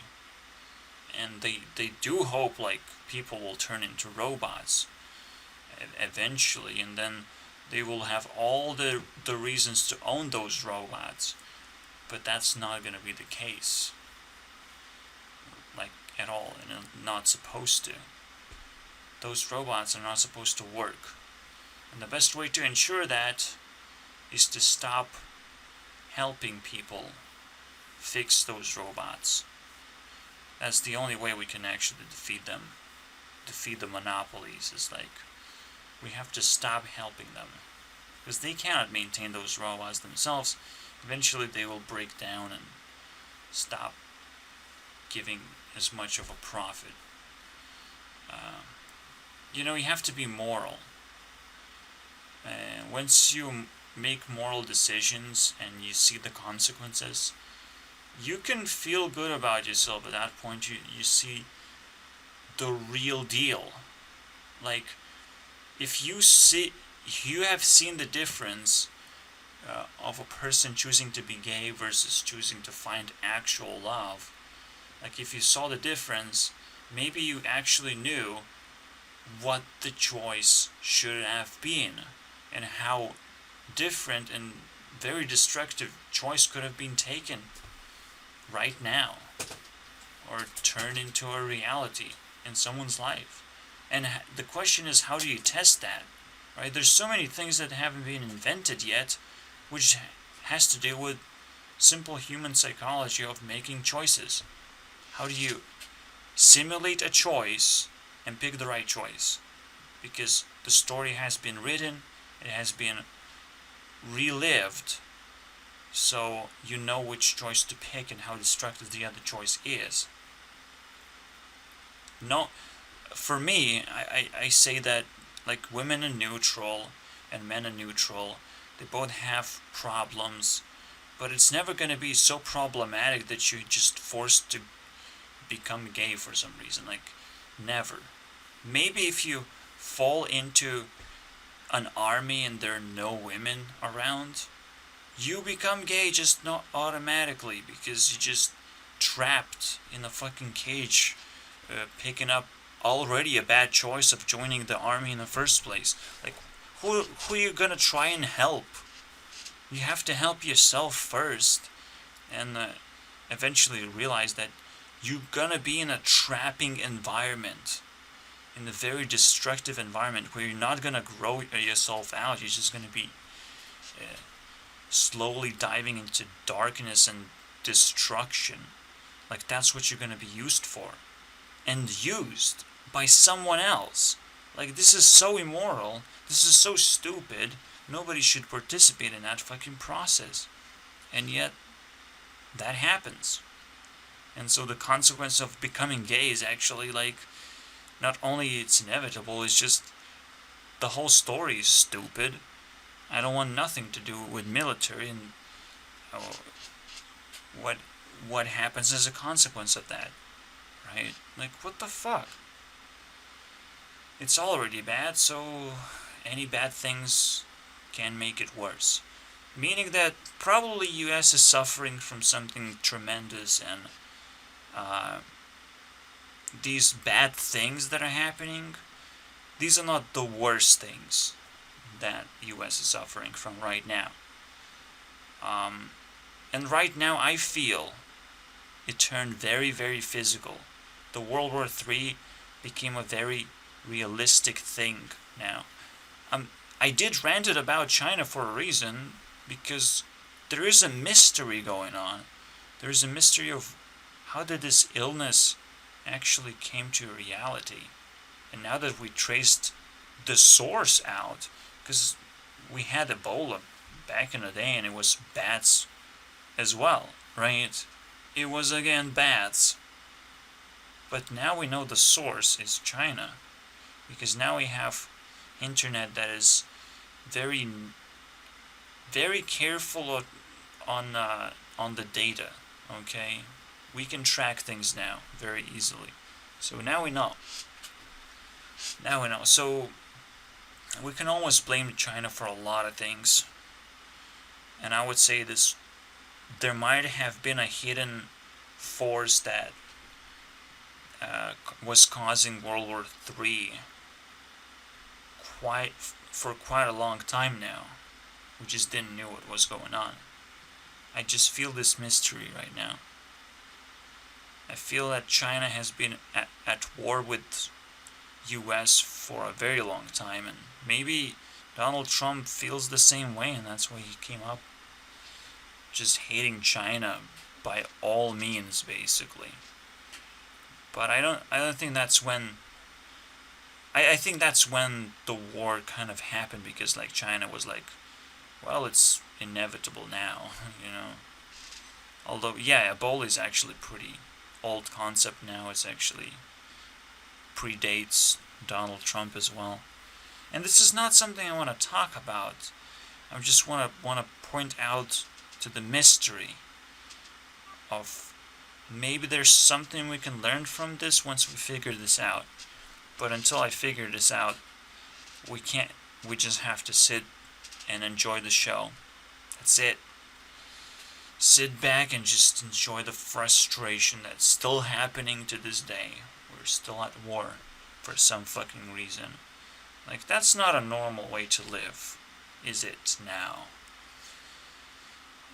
The only problem is like, please God, give us a choice. We're gonna pick the right choice this time, and it's gonna be peaceful for a long time. Please, you know, we want to see that choice given to us. Otherwise, I feel very screwed already. Oh boy. I want to be that chosen one as well, you know? That guy that saves the world. Why not? The guy who did made 2020 Matrix movie, but it's not a movie anymore. Whoops, I'm sorry, it's an entire universe of 3-hour-long videos. Catch up, guys. No, I do believe there's gonna be a movie in this. I still will not control the entire rest of the decade, but I could. I have such a strong story to tell that it could just happen next year. And I wouldn't say no to that. Let's go. Let's do it. I'm just always like either delaying things or preparing myself. So I can allow that to happen for a little while longer. No problem. Because I still feel like I want to grind a little bit more of this thing. But at the same time, to be honest, I'm getting tired. Very tired. And as you can tell, I made a huge mistake talking about political conflicts in general. Like, yeah, sure, there might be a conspiracy theory that I could latch onto and be like, shock people about it. But it's so boring. Oh my God, China doesn't like us and has created a secret weapon that destroys societies. Yes, I already know that because they have a stupid culture and a stupid language and a stupid behavior, basically. It's stupid. It's really stupid. And the only thing that redeems them is that they're still alive. It's literally what I said in that part. I'm surprised that they are capable of destroying the values that we hold dear and still survive within that frame where everything is destroyed. Everything is like cynical, basically. Every value that the culture basically of US brought to life, China doesn't use any of that ever, right? Even something like Crossout or watching PewDiePie's videos, Chinese people are kind of like isolated from that stuff. Like when I talked about Crossout, I'm like, Russians play this game quite a bit right now. Crazy how many Russians there are shooting with tanks or whatever. That's their thing, I guess. but it's so related with the rest of the world that it's a game that anyone can play except Chinese, probably. 'Cause they're just somehow excluded from this stuff. Especially when the Blizzard drama came out, you know. It almost like they want to suck up to China, but at the same time, China just kind of disqualified itself because it created that drama that just isolates them automatically. It's such a weird fucking thing to observe. A country that just doesn't follow these simple rules and functions and still survives somehow. Like, it's unbearable for me. That's why I just got sunk into this thought process, and it took me forever to wrap my head around, because it doesn't relate to any YouTuber. It just is a phenomenon in the world right now. A huge country that operates. It's like this North Korea story, basically. It's the same thing. How is North Korea a thing, a reality? Well, but it is a baby game, but a baby who got too much power in his hands. Like, fuck, what is this? Well, at least we're friends now. And it's so crazy how Donald Trump just fixes that problem somehow. Just seeing them together makes me feel like, oh, the problem is fixed now. If he met Donald Trump, oh, that's it. The baby is now sleeping very happy, and his people are very happy and safe now. That's what Donald Trump made me feel like. He can at least solve that problem. You know, he can solve baby rage.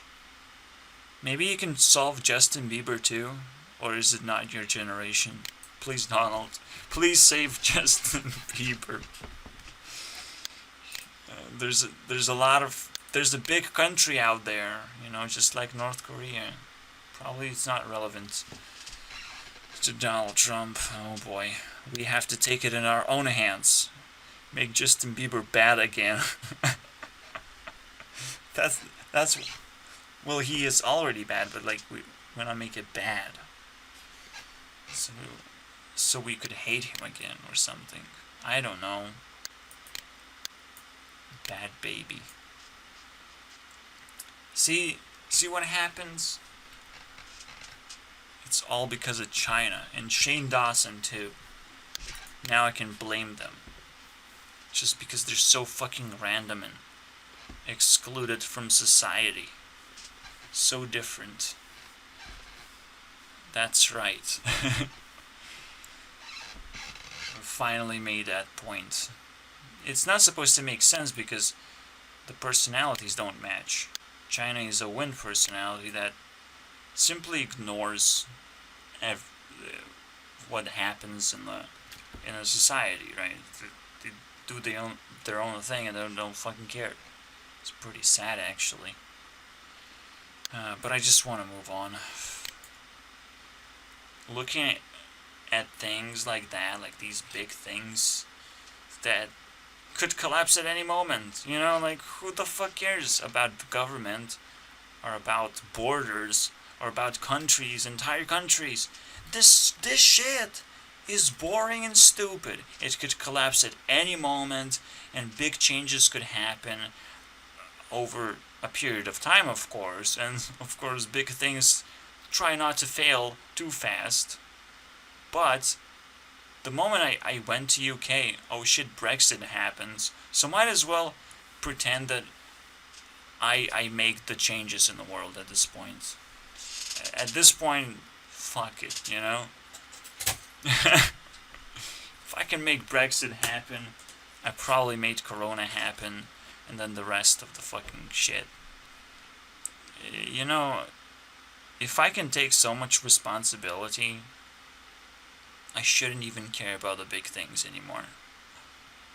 Because big things are just as distractions as small things. As like picking up a cup. Oh, coronavirus? Yes, I did that. But it's just as simple as picking up a cup. Scale-wise. It's so big that of course it happens. Jesus Christ. Of course something had to happen to change the course of history, right? So we could make more meaningful choices. It's crazy, but this theory, let's leave it for Shane Dawson to review, because now he has to wrap his head around on the most amazing theory ever, the theory of scale. Yep. Theory of scale. Theory that immediately proves that the Earth is flat, because on your scale, on the most important scale, it is flat and motionless. And you cannot disprove that. And you have to remain within your scale. Stop right there, criminal scum. See? The theory of scale is the most powerful theory ever. It's the idea that once you break your scale and you try to look at too big of a picture, yes, you will see something happening, something crazy happening, and you can take responsibility for it and hijack it. You know, you picked up a cup and holy shit, you can control every cup in the world or whatever.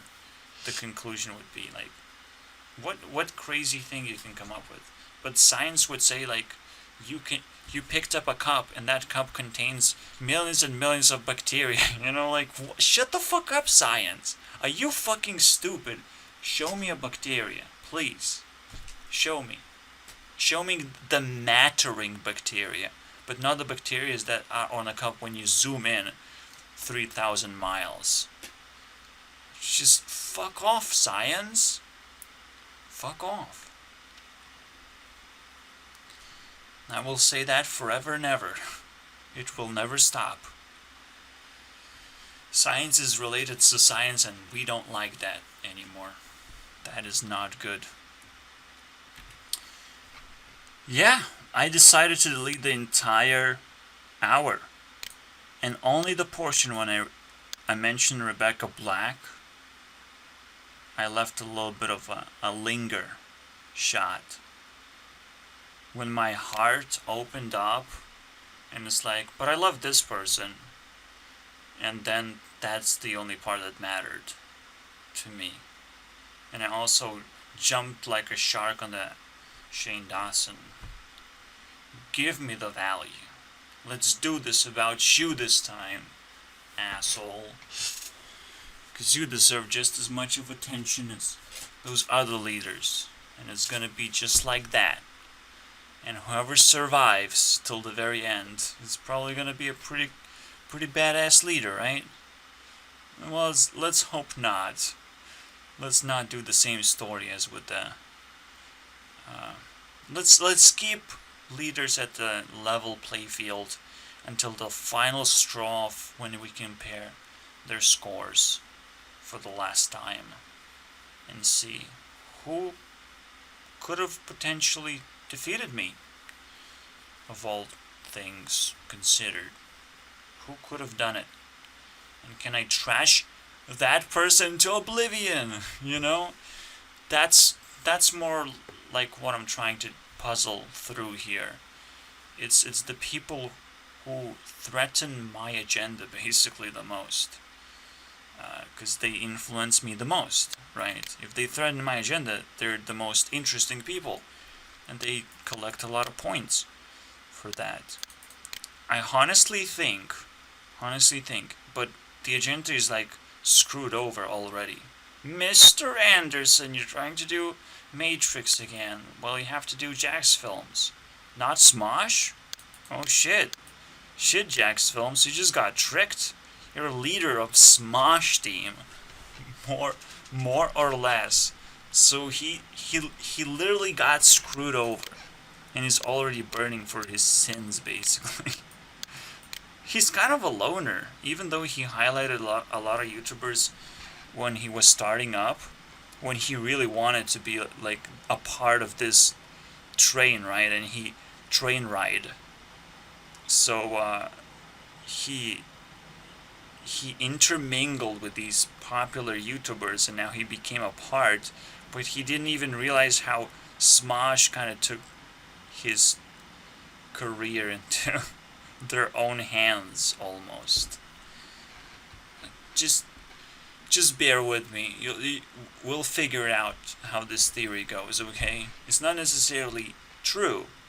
It's just they're the closest ones right now. And like the Jax films is like coming to their show of Try Not to Laugh challenge, and he's like, "Oh, watch this though. I took your joke because I'm so influenced right now." He has to be careful with every little thing he does, and he wasn't, and he failed. Now he's a part of Smosh, and he's a leader of Smosh. Congratulations, Jax. You're a loser. You will never take me alive. You will never win this game. So who is the most interesting team at the moment? H3 team? Are you serious? Really? Dragonborns? Fupa Kings? We'll see. Because I literally do not believe H3 has any chance whatsoever. In fact, he has 2.5 after 2 rounds, so he's kind of a loser right now, you know. But so is the people who we talked about already, and I haven't touched him yet. So we'll see what happens. This is very interesting. We'll see what happens. One more thing is that I actually reenacted a lot more crazier things basically, but I couldn't capture it on video.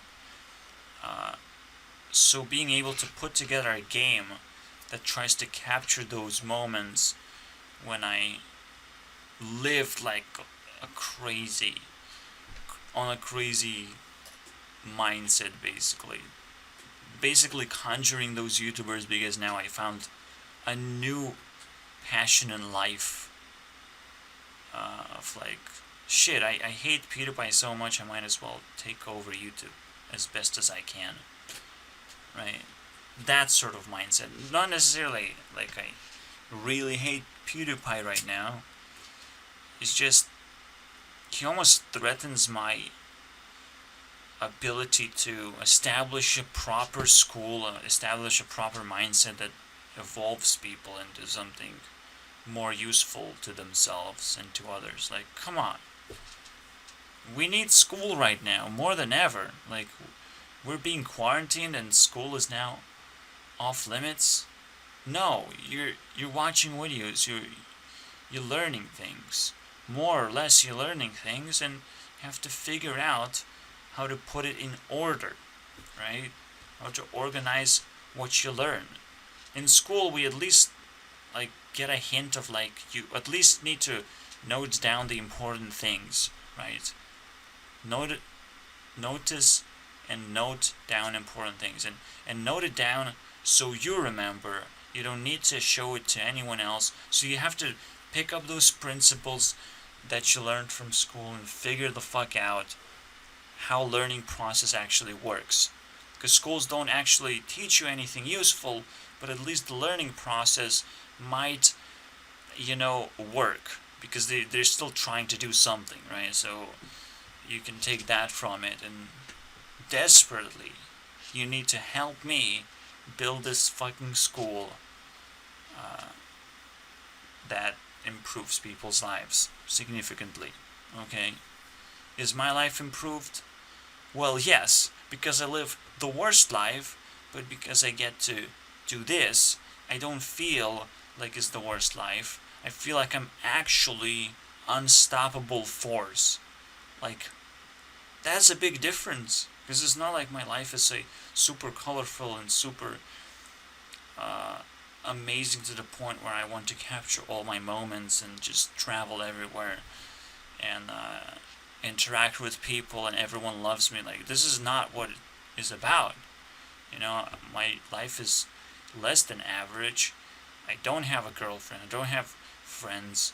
it's so much less than average. I don't even know how deep the rabbit hole goes and how scary it is for me to introduce myself to the people that I care right now the most, who can give me my life back, basically.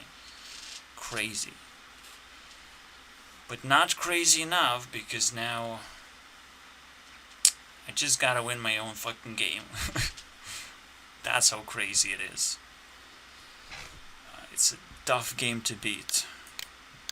Myself. Can't cheat. Can't cheat myself. Oh boy. Tough. Very tough. But now I just want to rest. I'll just go back and consume some videos. Hopefully come back with better insights. I have to respect that, basically. When I get tired. Please. Yeah. Everything I said just slips through my fingers. I can't continue. So see you guys. Cut right now. Whoop. Alright, I'm back after a little bit of sleep. And my dream ends with a sequence which is bothering me right now.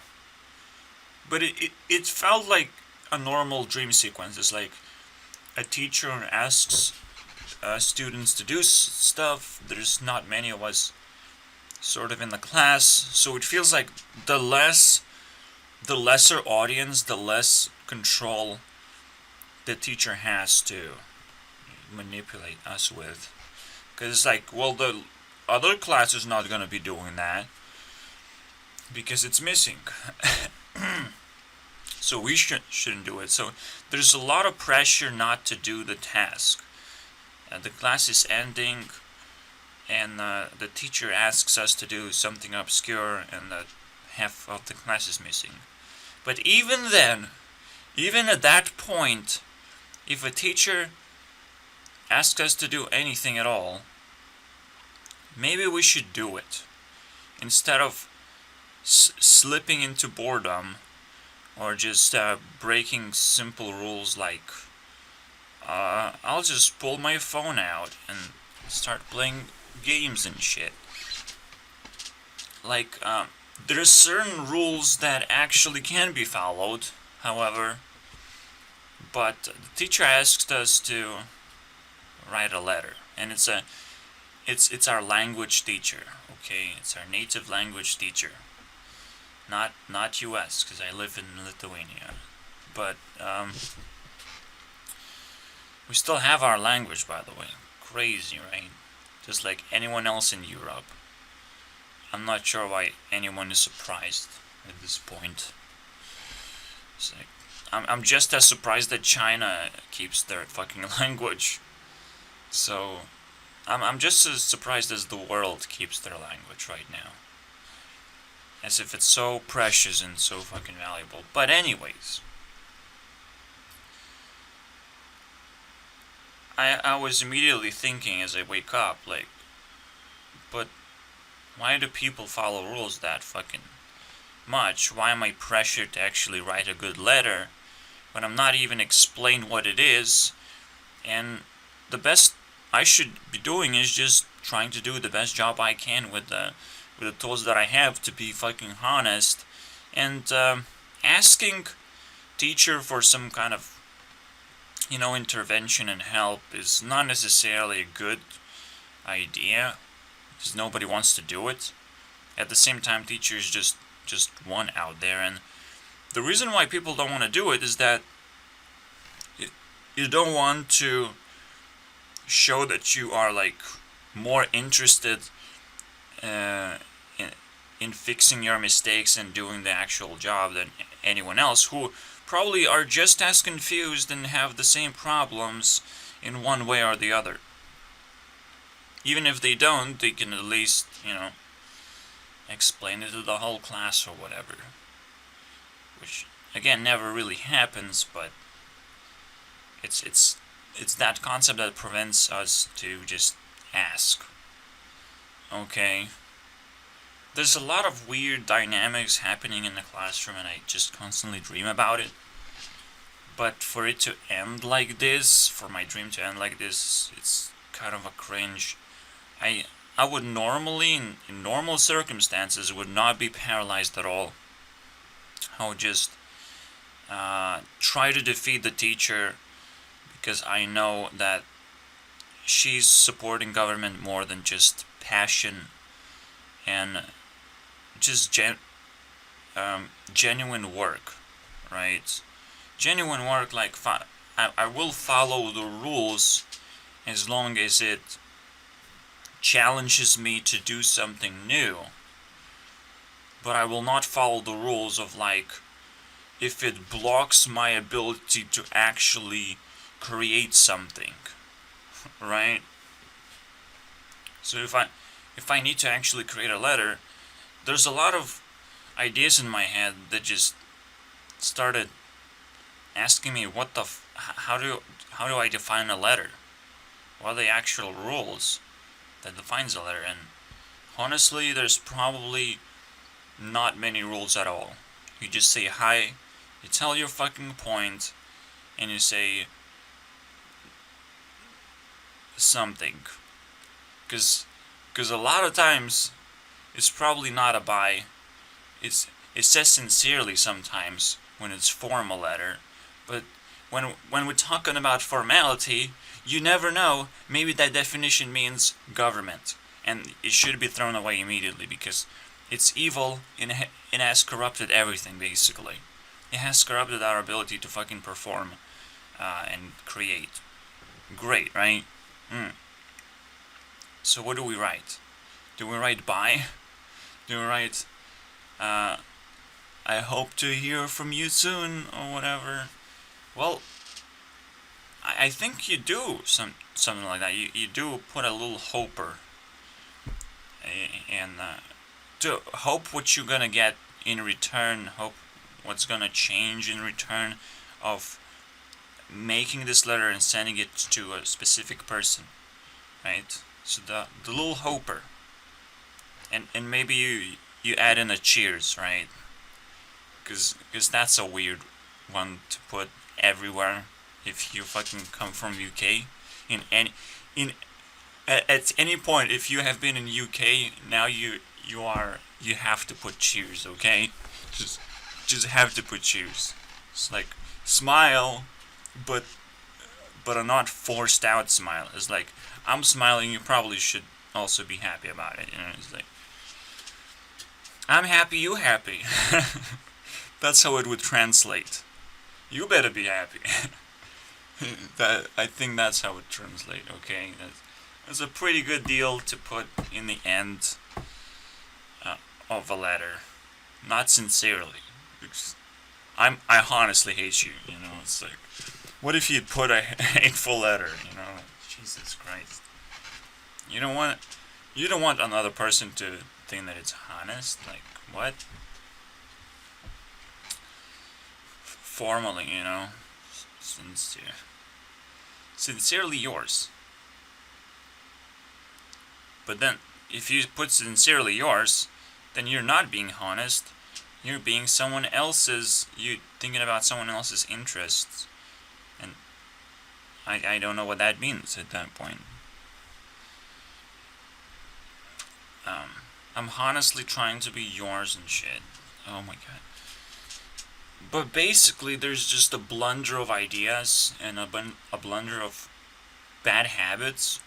Because what the other classmates were doing, while I was like struggling to like write this letter, because I didn't know what the fuck to do, everyone else just cuddles up and like, when does it end? You know, it's literally when the apocalypse happens, everyone just cuddles and fucking waits for the end. When I am actually trying to do something, obviously it's not easy. It seems impossible to actually do anything, but while you're trying to do something, you can actually activate sleepless nights. You can actually activate numbness in terms of feeling pain, and in terms of feeling like connections with other people. You don't need that. You just want to fucking do stuff that matters right now. and the connections just kind of help you out, but they're not necessary to be felt. And when you cuddle up, you're probably just gonna feel maximum pain at that point. Just pure maximum pain. It's like, let's die together mode. Okay. I'll take that.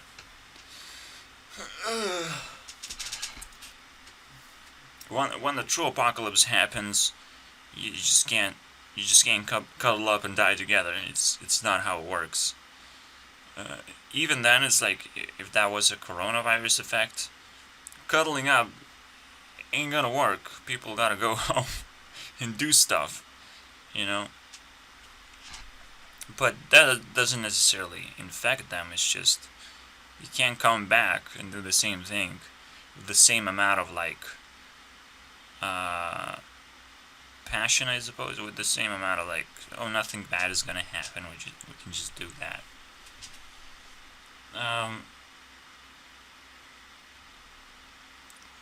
Yeah. A threat?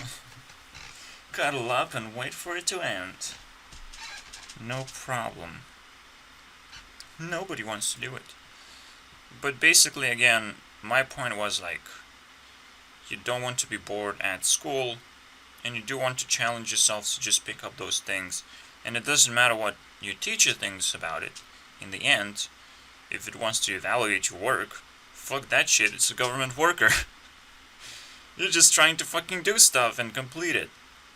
You know, and put as much effort as possible into that thing, and maybe something will shine through and you will learn a few things. For yourself, not for the teacher, you know? The teacher only wants you to fucking follow rules and shit, and will always fucking try to remind you, but you didn't follow that rule, so I gave you a 4 instead of 10. Jesus fucking Christ. I couldn't understand the sentence, so I gave you a 4 instead of 10. Okay, that's a little bit easier to fix, I guess. I can't understand anything.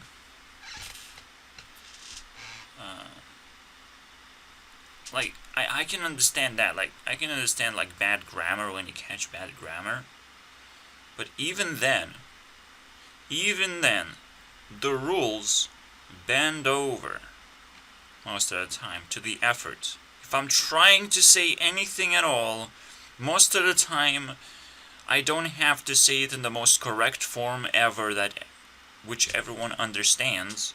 I have to just try and fucking say it as many times as possible, and teachers should actually evaluate effort instead of mistakes, right? This is such an obvious fucking problem, but it takes time for a child to figure this out, right? So we're all trapped in schools, basically trapped with wrong ideas that I took liberty to actually break those ideas, but it took me fucking forever, okay? It's a forever deal for me. Because nobody does that. Nobody sits down and just thinks, oh, what the fuck happened? And when I had this dream, right, this is a reoccurring dream. Me sitting in the classroom and not doing anything, basically. I'm paralyzed and forced to do stuff. But now I'm gonna double think, because I have a lot of choices. I have to raise myself against the government. I have to pinch myself whether I'm sleeping or not. Because classroom, bye-bye already. I don't deal with that anymore. I attack it in every way possible and maybe take it over because I want to build my own school as well. So that's that. We're done with this. It's really annoying. It's really out of control for me. I don't want to sleep like that, but it's a good little trap, because it seems to be still relevant, and probably relevant for everyone's past, because we spent 12 years in schools. Are you kidding me? 12 years. Either doing cuddling up, or maybe what I did, which is struggle to do anything. It's but I'm trying. How do I write this letter? How do I do this thing? when the teacher actually demands you, then you start asking questions as self-defense. But again, a good self-defense is knowing that you can't really ask questions to begin with. You can't just pull the teacher all the way to yourself and just, teacher, can you suck my dick? You know, it's like, that's literally what you're asking for, is to get some kind of advantage that nobody else has in the first place, because teacher cannot just teach to everyone, and be in everywhere and explain everything. Like, this bullshit. The best thing to do in that situation to improve the work is to be able to send requests, right? Everyone can send the one request to be explained by the teacher, right? Like, and the teacher filters out what are the most notable requests, perhaps, because some of them are duplicates, or some of them are garbage, basically. It's like, you should know that by now, you know, so you won't talk about it, but that's the best way to actually answer all the questions. Otherwise, it's not gonna happen. It's just a stupid idea in the first place. It's important for me to actually analyze this sort of stuff, because again, I want to make my own school happen. But now we're coming back here, and I'm not ready for it. I just woke up, okay? I'm gonna jump in again, do my thing. I'm just kind of concerned that I don't have a good teammate at the moment. Nicki Minaj, what am I gonna do with her? But she featured in so many places. Maybe there's a singer that I will just like enough, and Nicki's just gonna take all the credit, because that singer is never gonna appear on the list. So she literally steals glory at that point. Maybe there's something that can be done. Maybe it's my fault. But knowing that she needs like hundreds and hundreds of points is a total self-destruction at this point. We need like a 500 just to get 1 point of a difference covered. 500. That's impossible. Okay?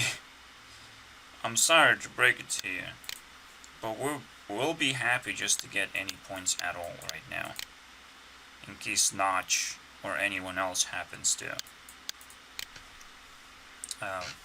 figure it out, basically, how to do it.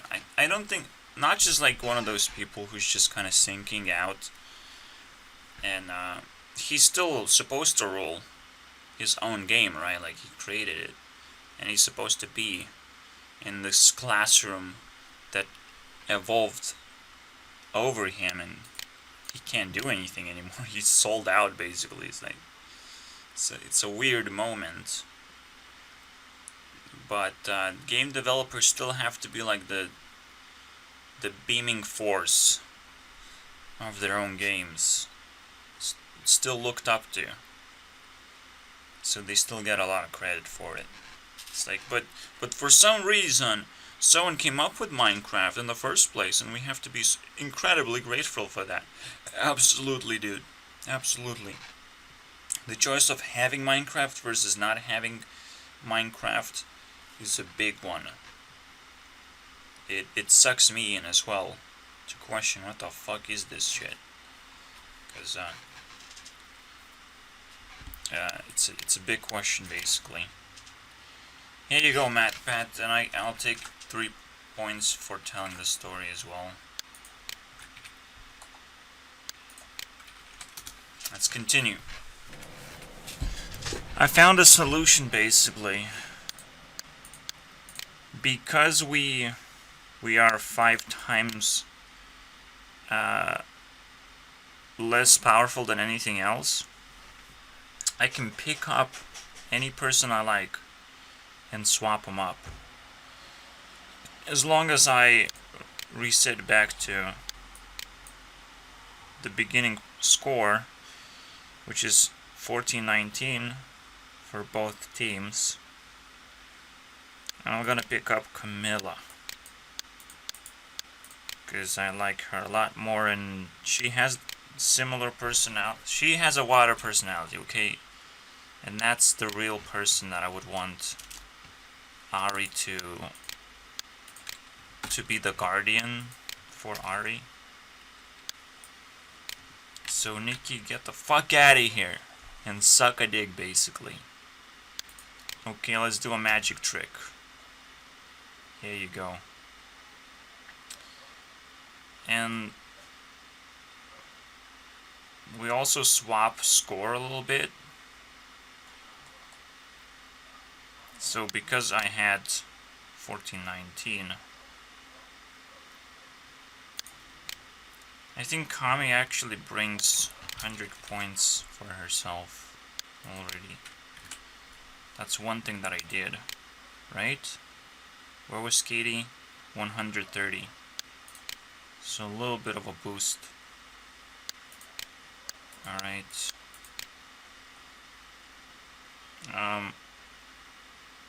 Then she had 2 points boosted, but now she will only have 1.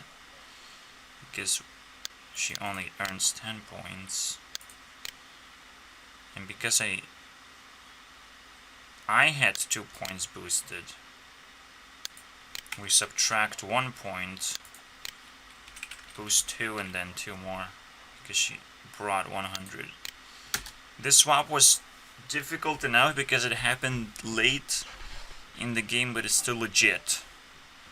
I'm getting rid of Nikki at this point, because I was disappointed and she lost, and we have the opportunity to do it because we have such a big disadvantage that she herself can beat us up and make us sort of half regret our decision anyways, and anyone can steal our score anyways. And we're now first place, by the way, and we can finally guard our first place.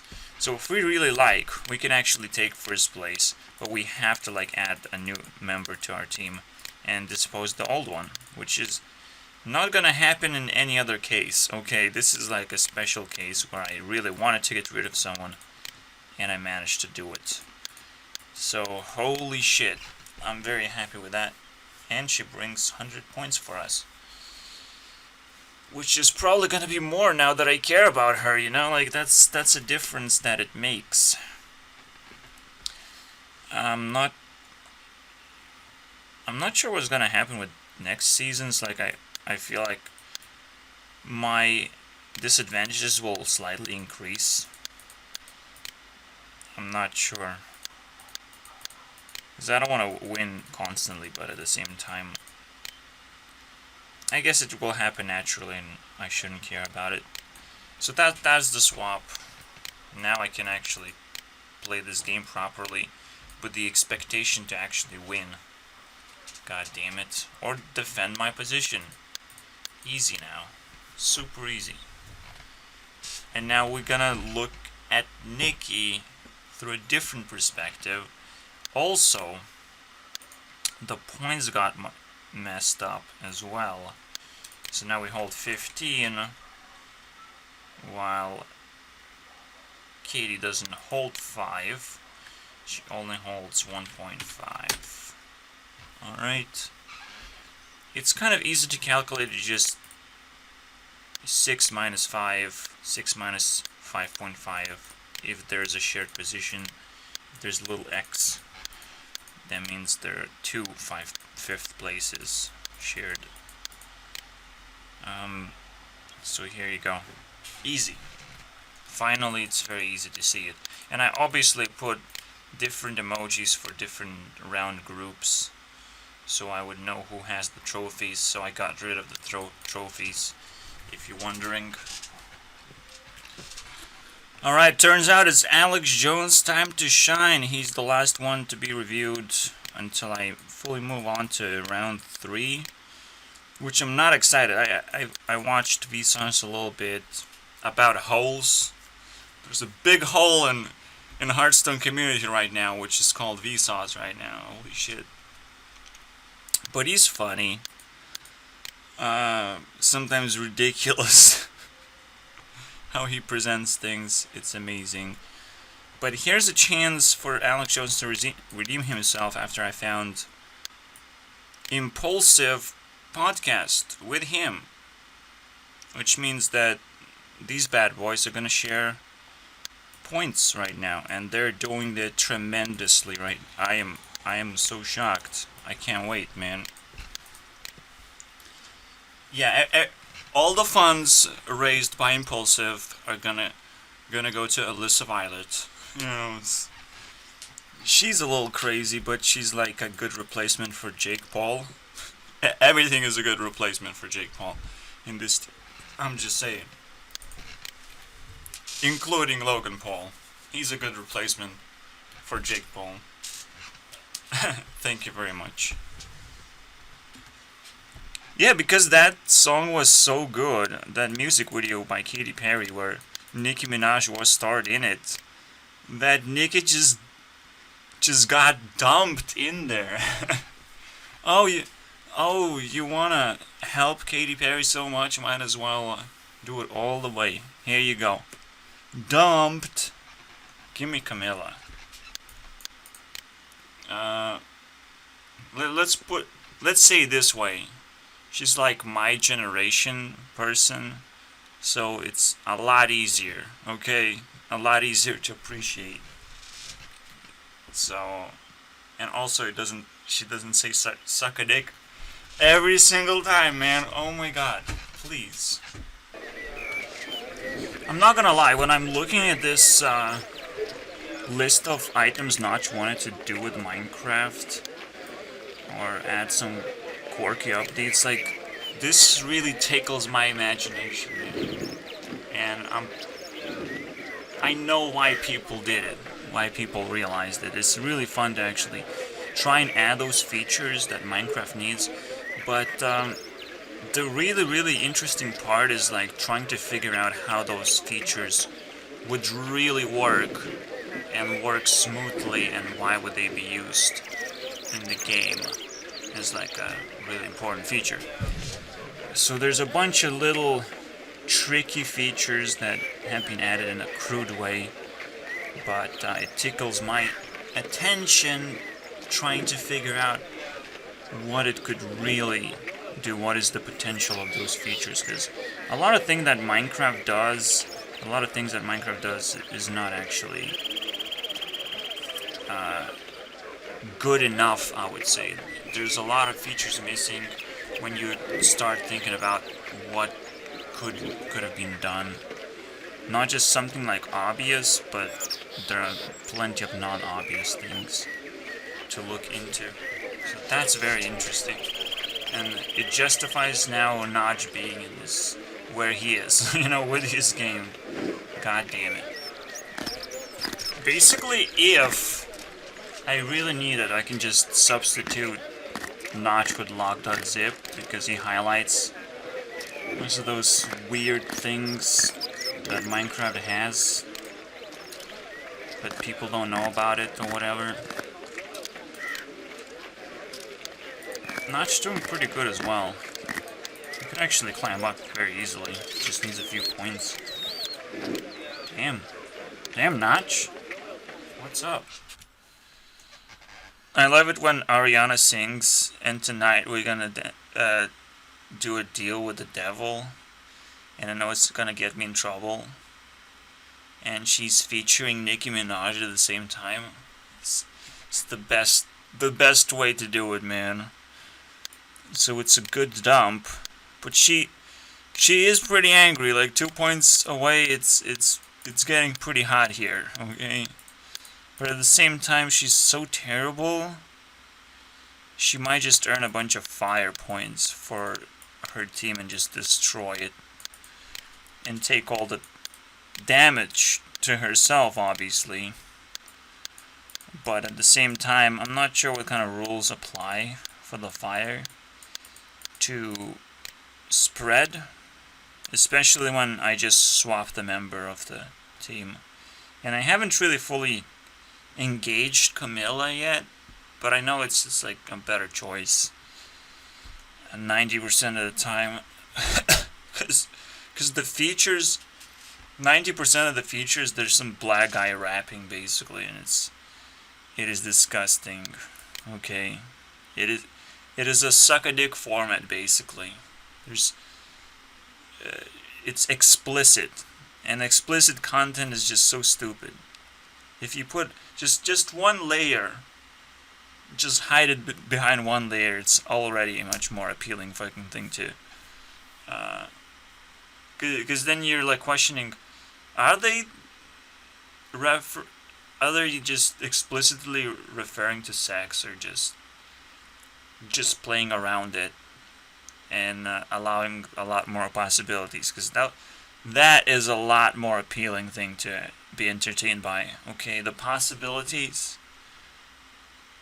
that allow for more emotional connection and less of like physical connection, like that is much more appealing. Okay, we're not burning Katy Perry's team, by the way.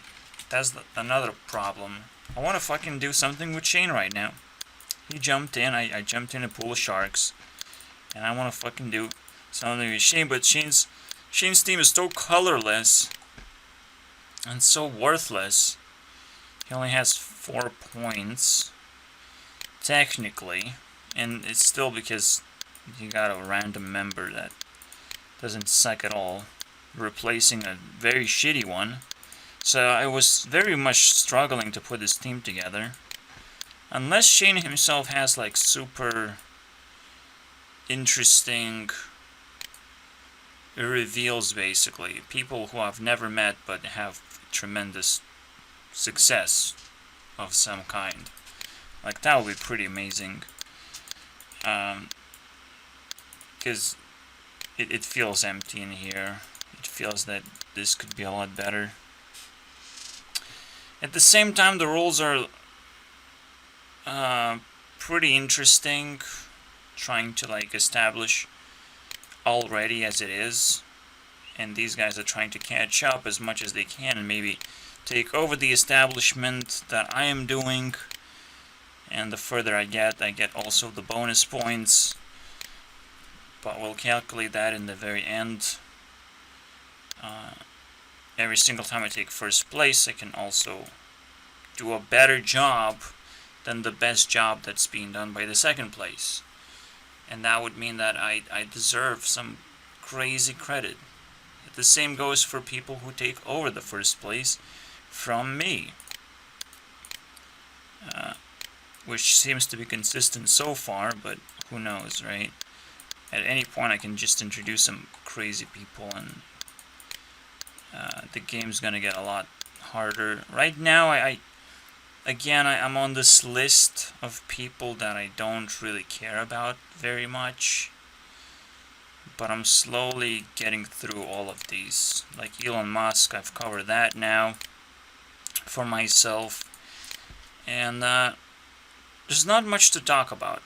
Okay, Elon Musk is doing his own thing, and he seems cool, but when you break it down what he is and why he's doing it so efficiently, like you can start seeing cracks and bullshit going on. Like the projects may not actually have that big of a potential, and just trying to break through into this electric market, turning electric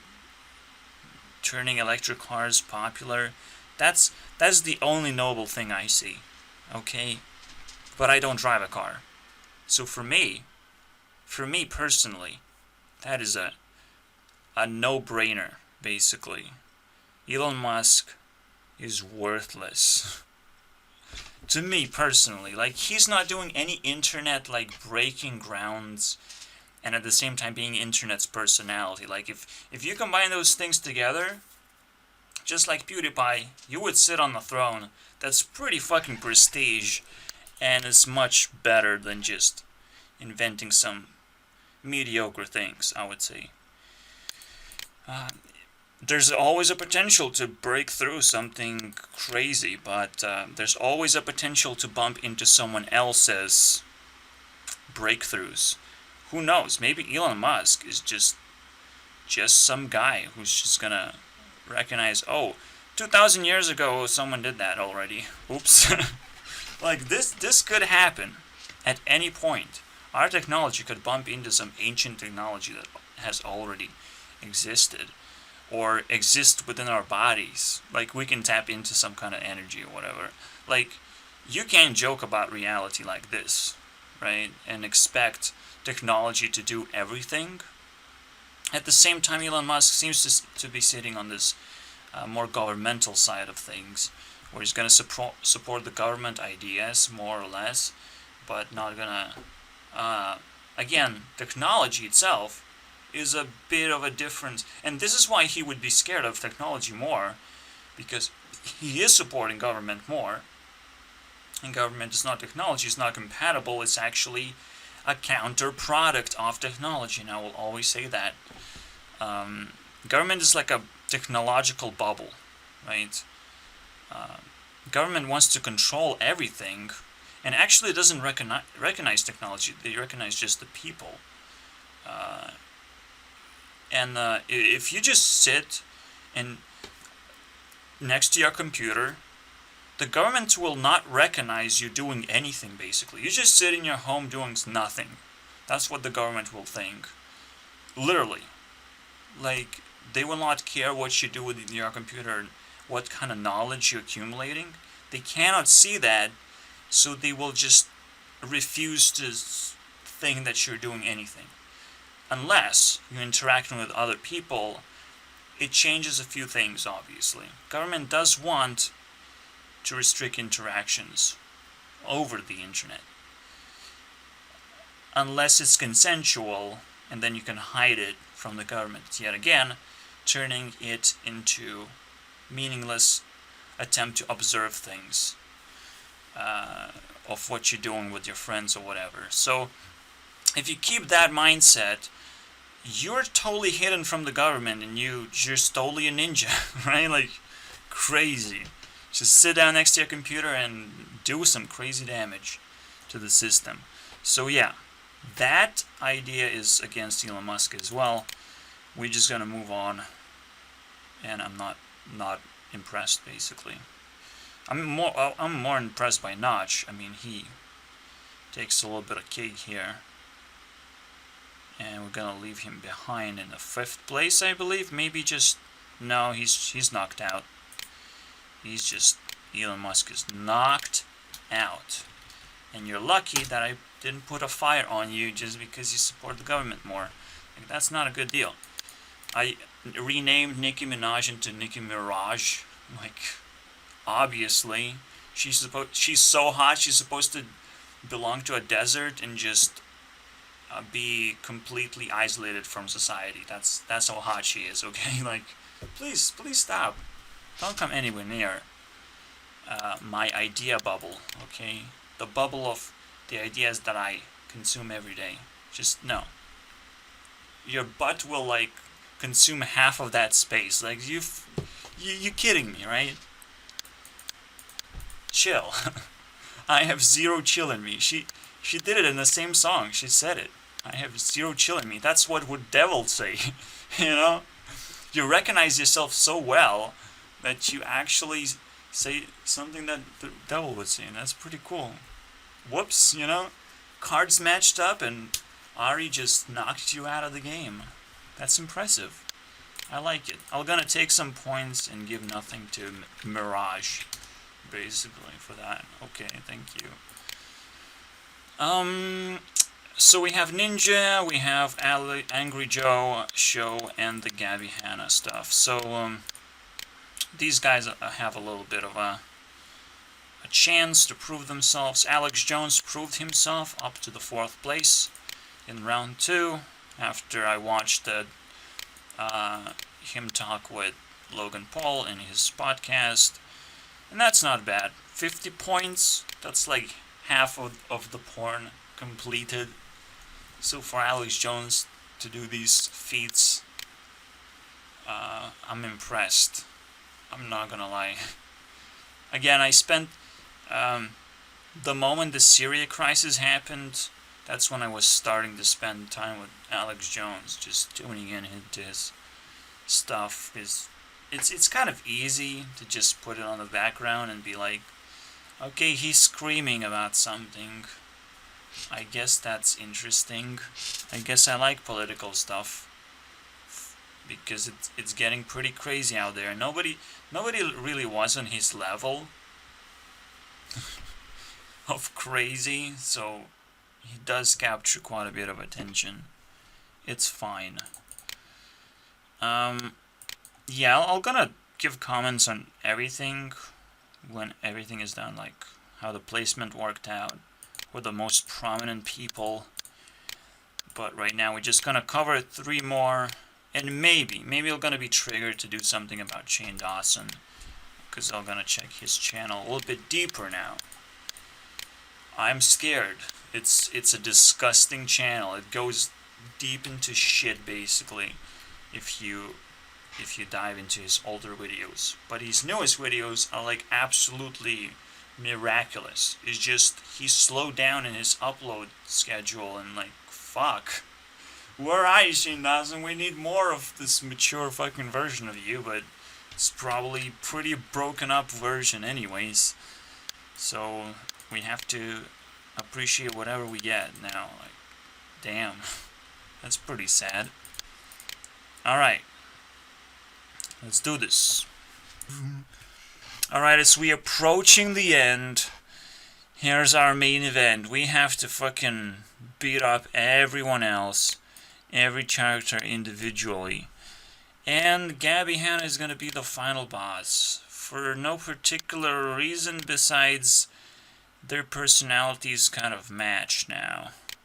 And it's very appropriate to be kind of on the edge of losing our first place to someone that's, you know, maybe doing a bit too much work.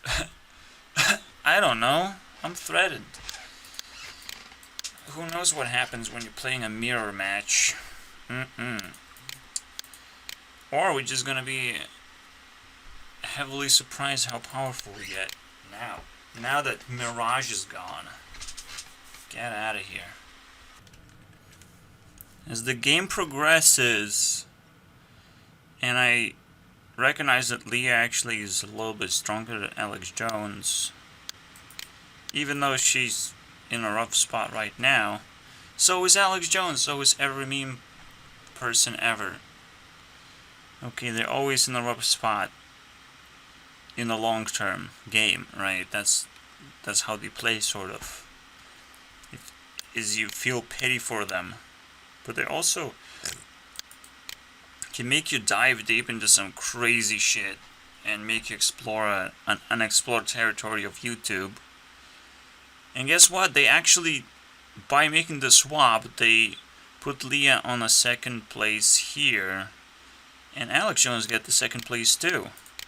That's barely all they needed, really, to take the second place.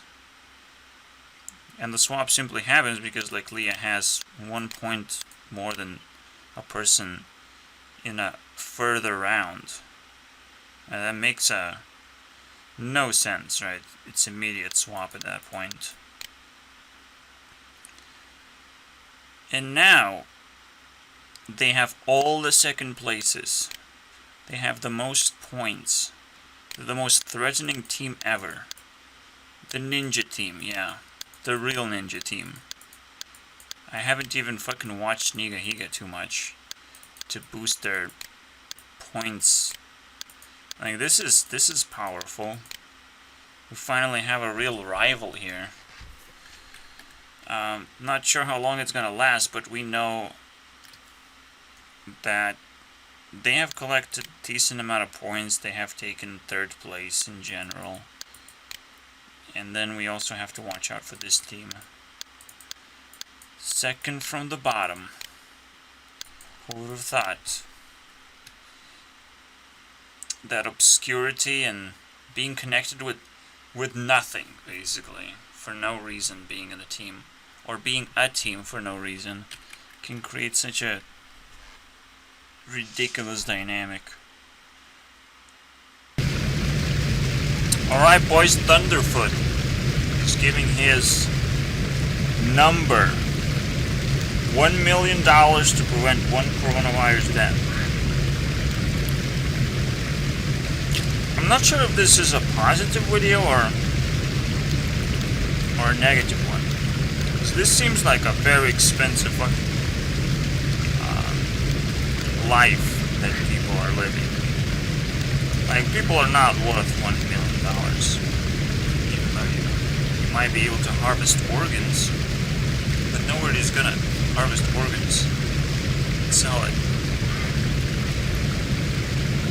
every single time for $1 million. Even then, right? I don't know, dude. Besides, as Matt would teach you, organs expire very quickly. Whoops. And that $1 million fades out really quickly. So, most of the time people do not have property, do not have any fucking value whatsoever. So, even like trying, attempt to take their property or trying to own their property, it's probably not gonna happen either if they die. But let's say they have some kind of value and it goes to, well, to the right hands. What is the average value of a person, anyways? It's definitely a negative way, let's put it that way. Alright? I can't wait to watch this. Yeah, and you would think, like, this is wrong, right?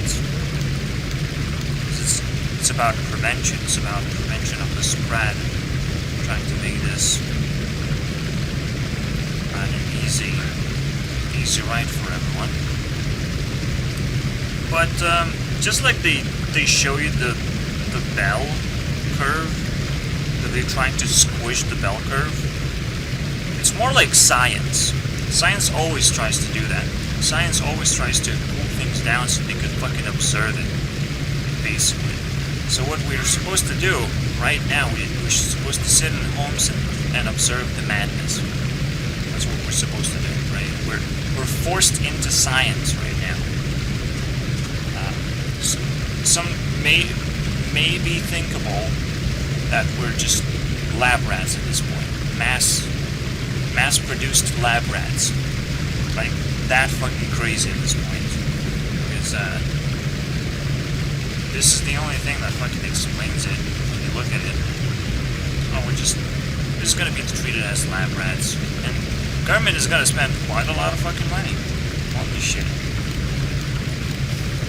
Just to not necessarily prevent one coronavirus, because that definitely isn't the main reason, right? Why government is doing what it's doing.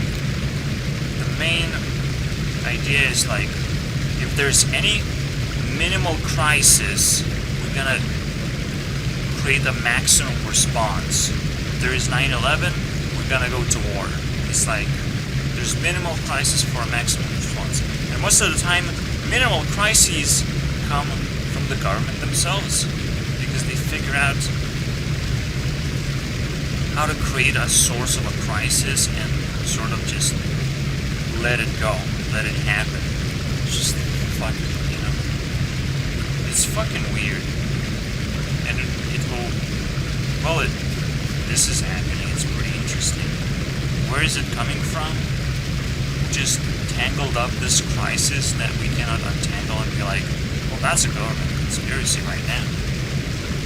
But everything is a government conspiracy. It's not about where the crisis comes from. It's not whether 9/11 was a very big deal or not, created by the government or not. The question is how the fuck we respond, and if it's rational or not, because the response is always going to be like much more important thing to do, right? How the fuck do we respond? Well, the first thing we have to respond with is be like, wait, 2 planes destroyed 3 buildings, and they did destroy 3 buildings somehow? 2 planes. Like, that's the first thing. It's like, instead of trying to fucking be outraged by anything at all, she just cleared our minds, looked at the facts, put everything together in perspective, and think of what kind of response should we have. And the real response was like, we should be so shocked that it's probably just an everyday thing. It's a normal scam that happened, basically. It's so unbelievable that it's probably just a scam, and we can just go on, live our lives, continue, and even forget 9/11 even happened. It's that big of a scam, and the bigger the scam, the easier it is to banish it from our memory and be like, yeah, that's a trauma. I don't want to fucking think about it. Who fucking cares anymore? But because we're lab rats, we need to inject ourselves with these memories from this real world and be like, okay, I get it, government. You want to scam us again and teach us about something? Go ahead, fuck us in the ass. It's not like I'm not gonna die tomorrow anyways, you know? Think about that, government. Be a little bit careful when you do it. So I guess I'm not gonna talk about Shane Dawson. Get the fuck out of here. Oh wait, I just did, because I revealed the biggest conspiracy ever. The conspiracy of conspiracies, of responding to conspiracies. And guess what? Shane is definitely exaggerating his response to conspiracies, and doesn't really care much. And this sounds were from RuneScape, because I realized I can just craft knives for 3.5 mil per hour, and this icon means that it's AFK. So nothing ever came close to that number. Not even close. This might be even higher number than I suggest. This might be like 7 million, by the way. Which is nuts, okay? 7 million per hour. It's like 1 bond per 3 hours. And now I'm a member. And now I can do even crazier shit all of a sudden. Basically, I found a portal. Okay? I hope it works. It worked so far. But it's not the point. Now I caught a real point. Real big fish. And Thunderfoot. Honestly, he should be on the list at this point. Like, Thunderfoot, look, dude, we have a special place for you, man. Real good place. Right here. Right here. Just smash. You know, do your Thunderfoot shit. Just smash. There you go. You fucking deserve it. And that's your kickstart right there. 3 points. And I'm gonna add a few points here. A few points there. Easy. Easy start. We're gonna kick him up a notch again. Because sometimes he does like crazy stuff and expose crazy stuff, basically. Okay, it's crazy good on his part and crazy stuff that gets exposed, which is, it's kind of a reminder, or it's comparable to like Jontron. So it's that sort of level of interesting type of crazy that gets revealed. But this one is like serious. This one is like scientifically serious stuff. So and it's in par with what just triggered me to talk about Shane, which is like the best ending ever, right? So Shane is definitely like the worst conspiracy theorist ever, and that's why it's a much better take for him to do just documentaries instead of his show, which is about conspiracy theories, because his show degraded really quickly.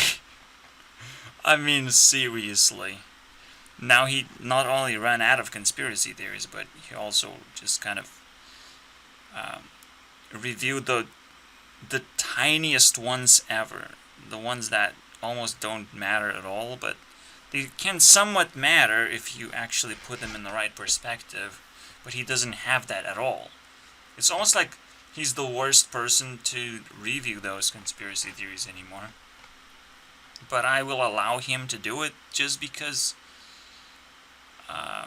he's putting it in such an entertaining way you just can't fucking not watch it. Everything he does, he knows how to fucking do it. He's the best editor ever, probably bad at everything else. I don't know. Probably bad.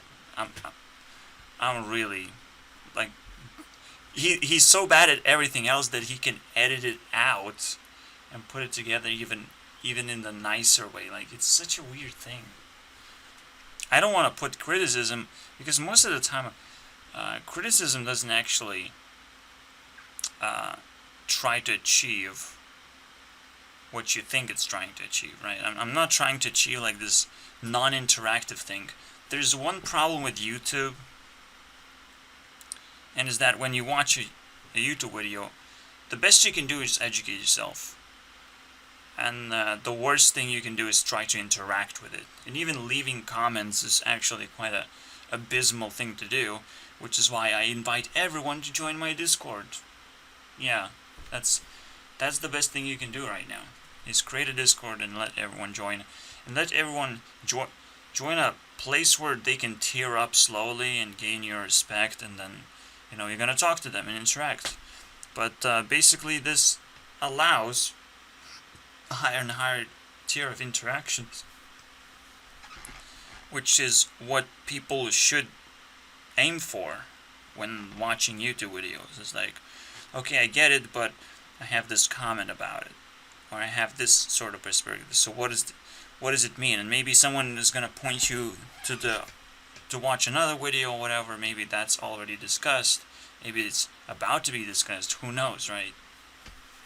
So you want to be up to date with how this channel and community works. And that's very nice. But instead of going that way, I just covered simply what it means to be interactive.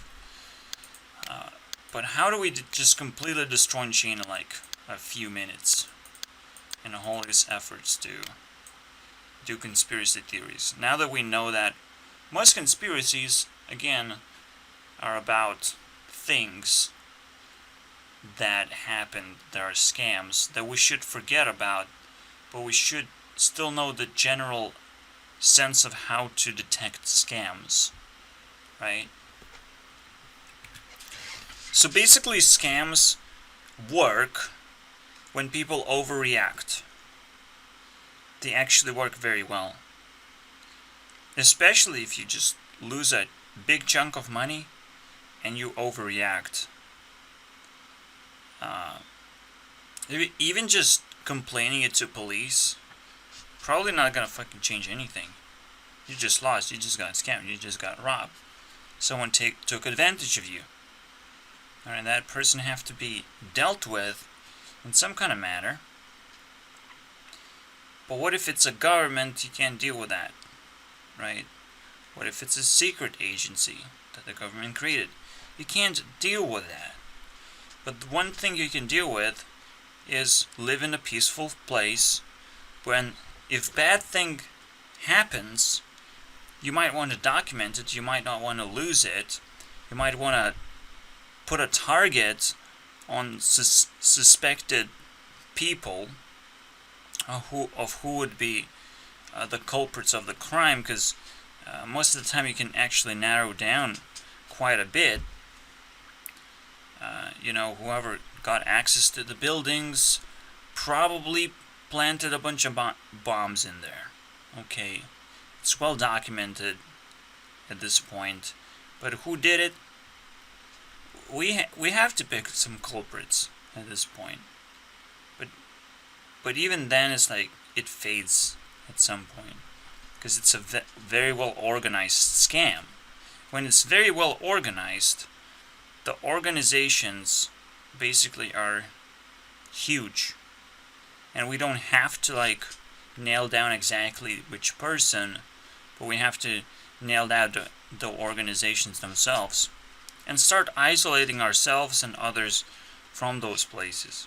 It's a very difficult process, But as you can see, Shane Dawson actually is just kind of discussing just generally going through a bunch of theories that are going on, right? Like that's pretty cool. And even though he seemed to have shifted his focus to like smaller and smaller theories, I don't think so. I think that actually makes things a lot easier. I believe I did try to respond when he first released some like 2-hour video about some weird theories.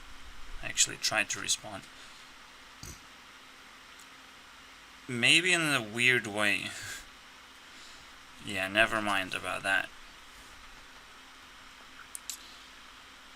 It is good work. See, you cannot really attack Shane Dawson's current work or him being a theory discussing theories, because he's not gonna do like a good job at it. He's just gonna do a good fact, putting together facts and editing it together and just releasing that and being like a part of it, right? He's doing a good job at that, but he's not like if he was me actually doing, or if I was him, I would also do that extra work of like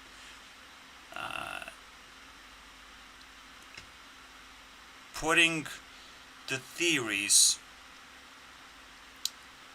putting them apart and seeing which companies and who's making all these problems. Adam ruins everything, by the way, which jumped really quickly in Shane's team.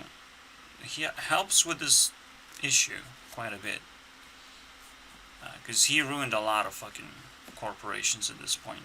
So it's almost like Shane has a very well managed team. It just needed that perhaps little thing fixed, and we're good. We're good to go. Like maybe nobody really had a problem in general. Did I had problem with MathBet? I don't think so. Except him eating YouTube's poop. I mean, that's nasty, but someone has to do it. Guess what, someone has to do it.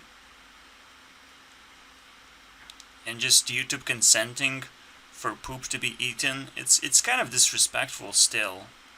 Like, if I consented, I give someone to eat my poop, like, would that mean that I respect myself? Like, absolutely not.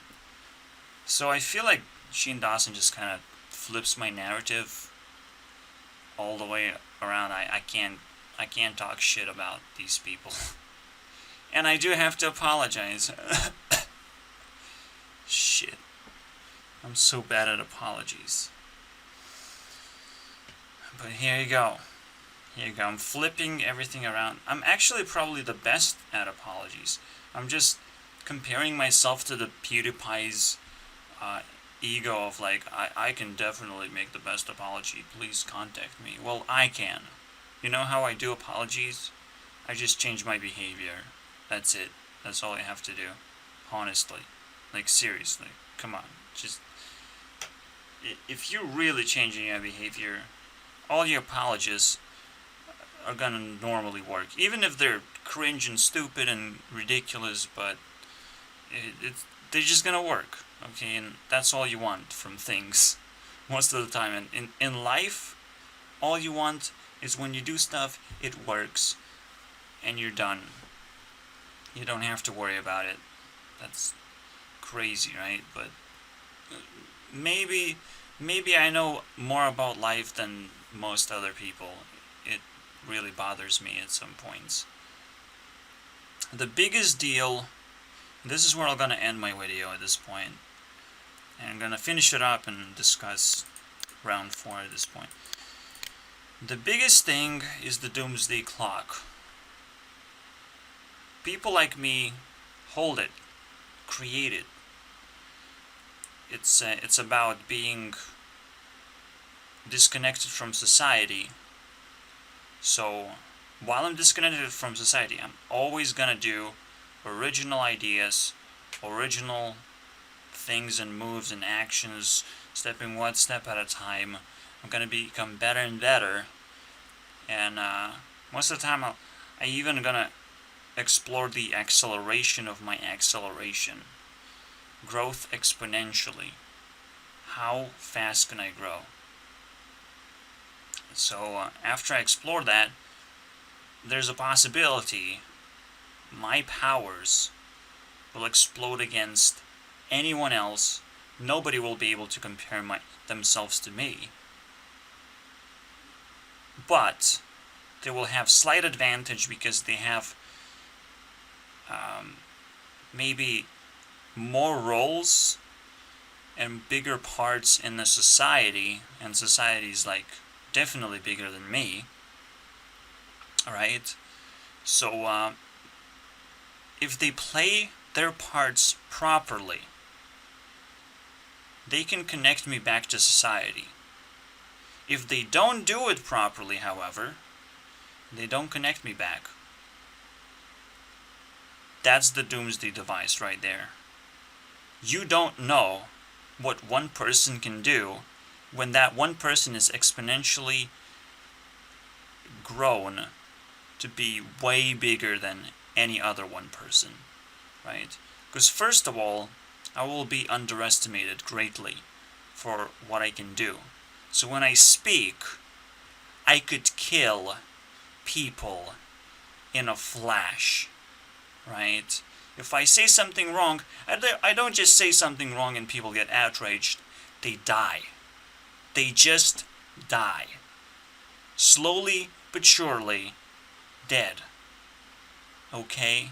And they will not even see that coming. It's not a knife. It's not a bullet. It's just ideas that conflict, paralyze, and completely nullify any action that you're trying to do. You first have to solve the puzzle. You don't have enough time. You need help. You're dead. Right? It's a slow spiral into nothingness. See, the problem is that I'm not trying to attack the leaders. I'm trying to attack the stupidity that surrounds them and chokes them of their powers. So even though I try to apologize, most of the time, apologies don't work that way. Sometimes you just slingshot back into your face because, ouch. Because you can't. Because there was a very strict principle that you followed, and you brought a lot of passion into that principle, and you realized, holy shit, it's not like MatPat eating shit was a good idea in the first place, or Shane kind of losing his career as a shitty person doesn't turn him into a nice person all of a sudden just because he's doing a good job. There's still a big stretch of like, why is it not daily content? What am I supposed to fucking watch if I'm into this type of shit? Figure your shit out already, you know? I can't fucking do this. And there's so many insecurities that once you have changed from a really shitty person into a good person, now you have a bunch of insecurities that you want to deal with, and you can't, because again, as I've explained, what Shane wants to do is be ridiculed to the point where he changes automatically, but I can't do that for him because I'm not relevant enough. My voice is never going to be amplified because my voice is killing people and paralyzing them and making them think, so I will never fucking reach out to him and make him fucking change. So he is actually asking for an impossible feat of fucking courage and heroism to save his ass right now. He has to just fucking change and establish his proper channel and not try to fucking split channel into two, which he did. And he's not glossing. He's just fucking creeping around the internet more than ever before. He's just like I did, slingshotting back into the same fucking behavior that gave him the fame in the first place. But there's no fame under the shade, so to speak. I don't know what Taylor Swift meant by the shade, okay? By that song, stupid fucking song about gay stuff. And I don't know what she was trying to promote. But here he is, Mr. Shade himself. He is the shade. The shadiest gay ever, I would say. Like, this is crazy. Yeah, that's what Taylor said. Shade didn't make anybody less gay. Which probably meant the opposite, which Shane Dawson makes people more gay right now. Please stop, Shane Dawson. Don't do it. You're making everyone a lot more gay, which is not exactly what makes the world spin right now and what makes babies. Please, just think about it for a second. You know, baby making is... How much would you pay for a baby? For someone to just puff up for 9 months and be like, poof, you know, in an extremely painful process that has to happen in a hospital because reasons, you know? Kind of simple reasons, kind of painful reasons, kind of we trust... even I myself would be like, yeah, probably hospital's still the best place, even though I fucking hate it. But you might as well just put me down, put me to sleep for that one day, and let the women do the whole thing, and I'll forget that women exist for a day. I'll forget that pregnancies exist for a day. I'll just let it happen, okay? And I hope a person that I'm connected with, if she's dealing with that stuff, that she'll forget it too, you know? Like, that day never happened. I don't want to talk about it if it's that fucking painful.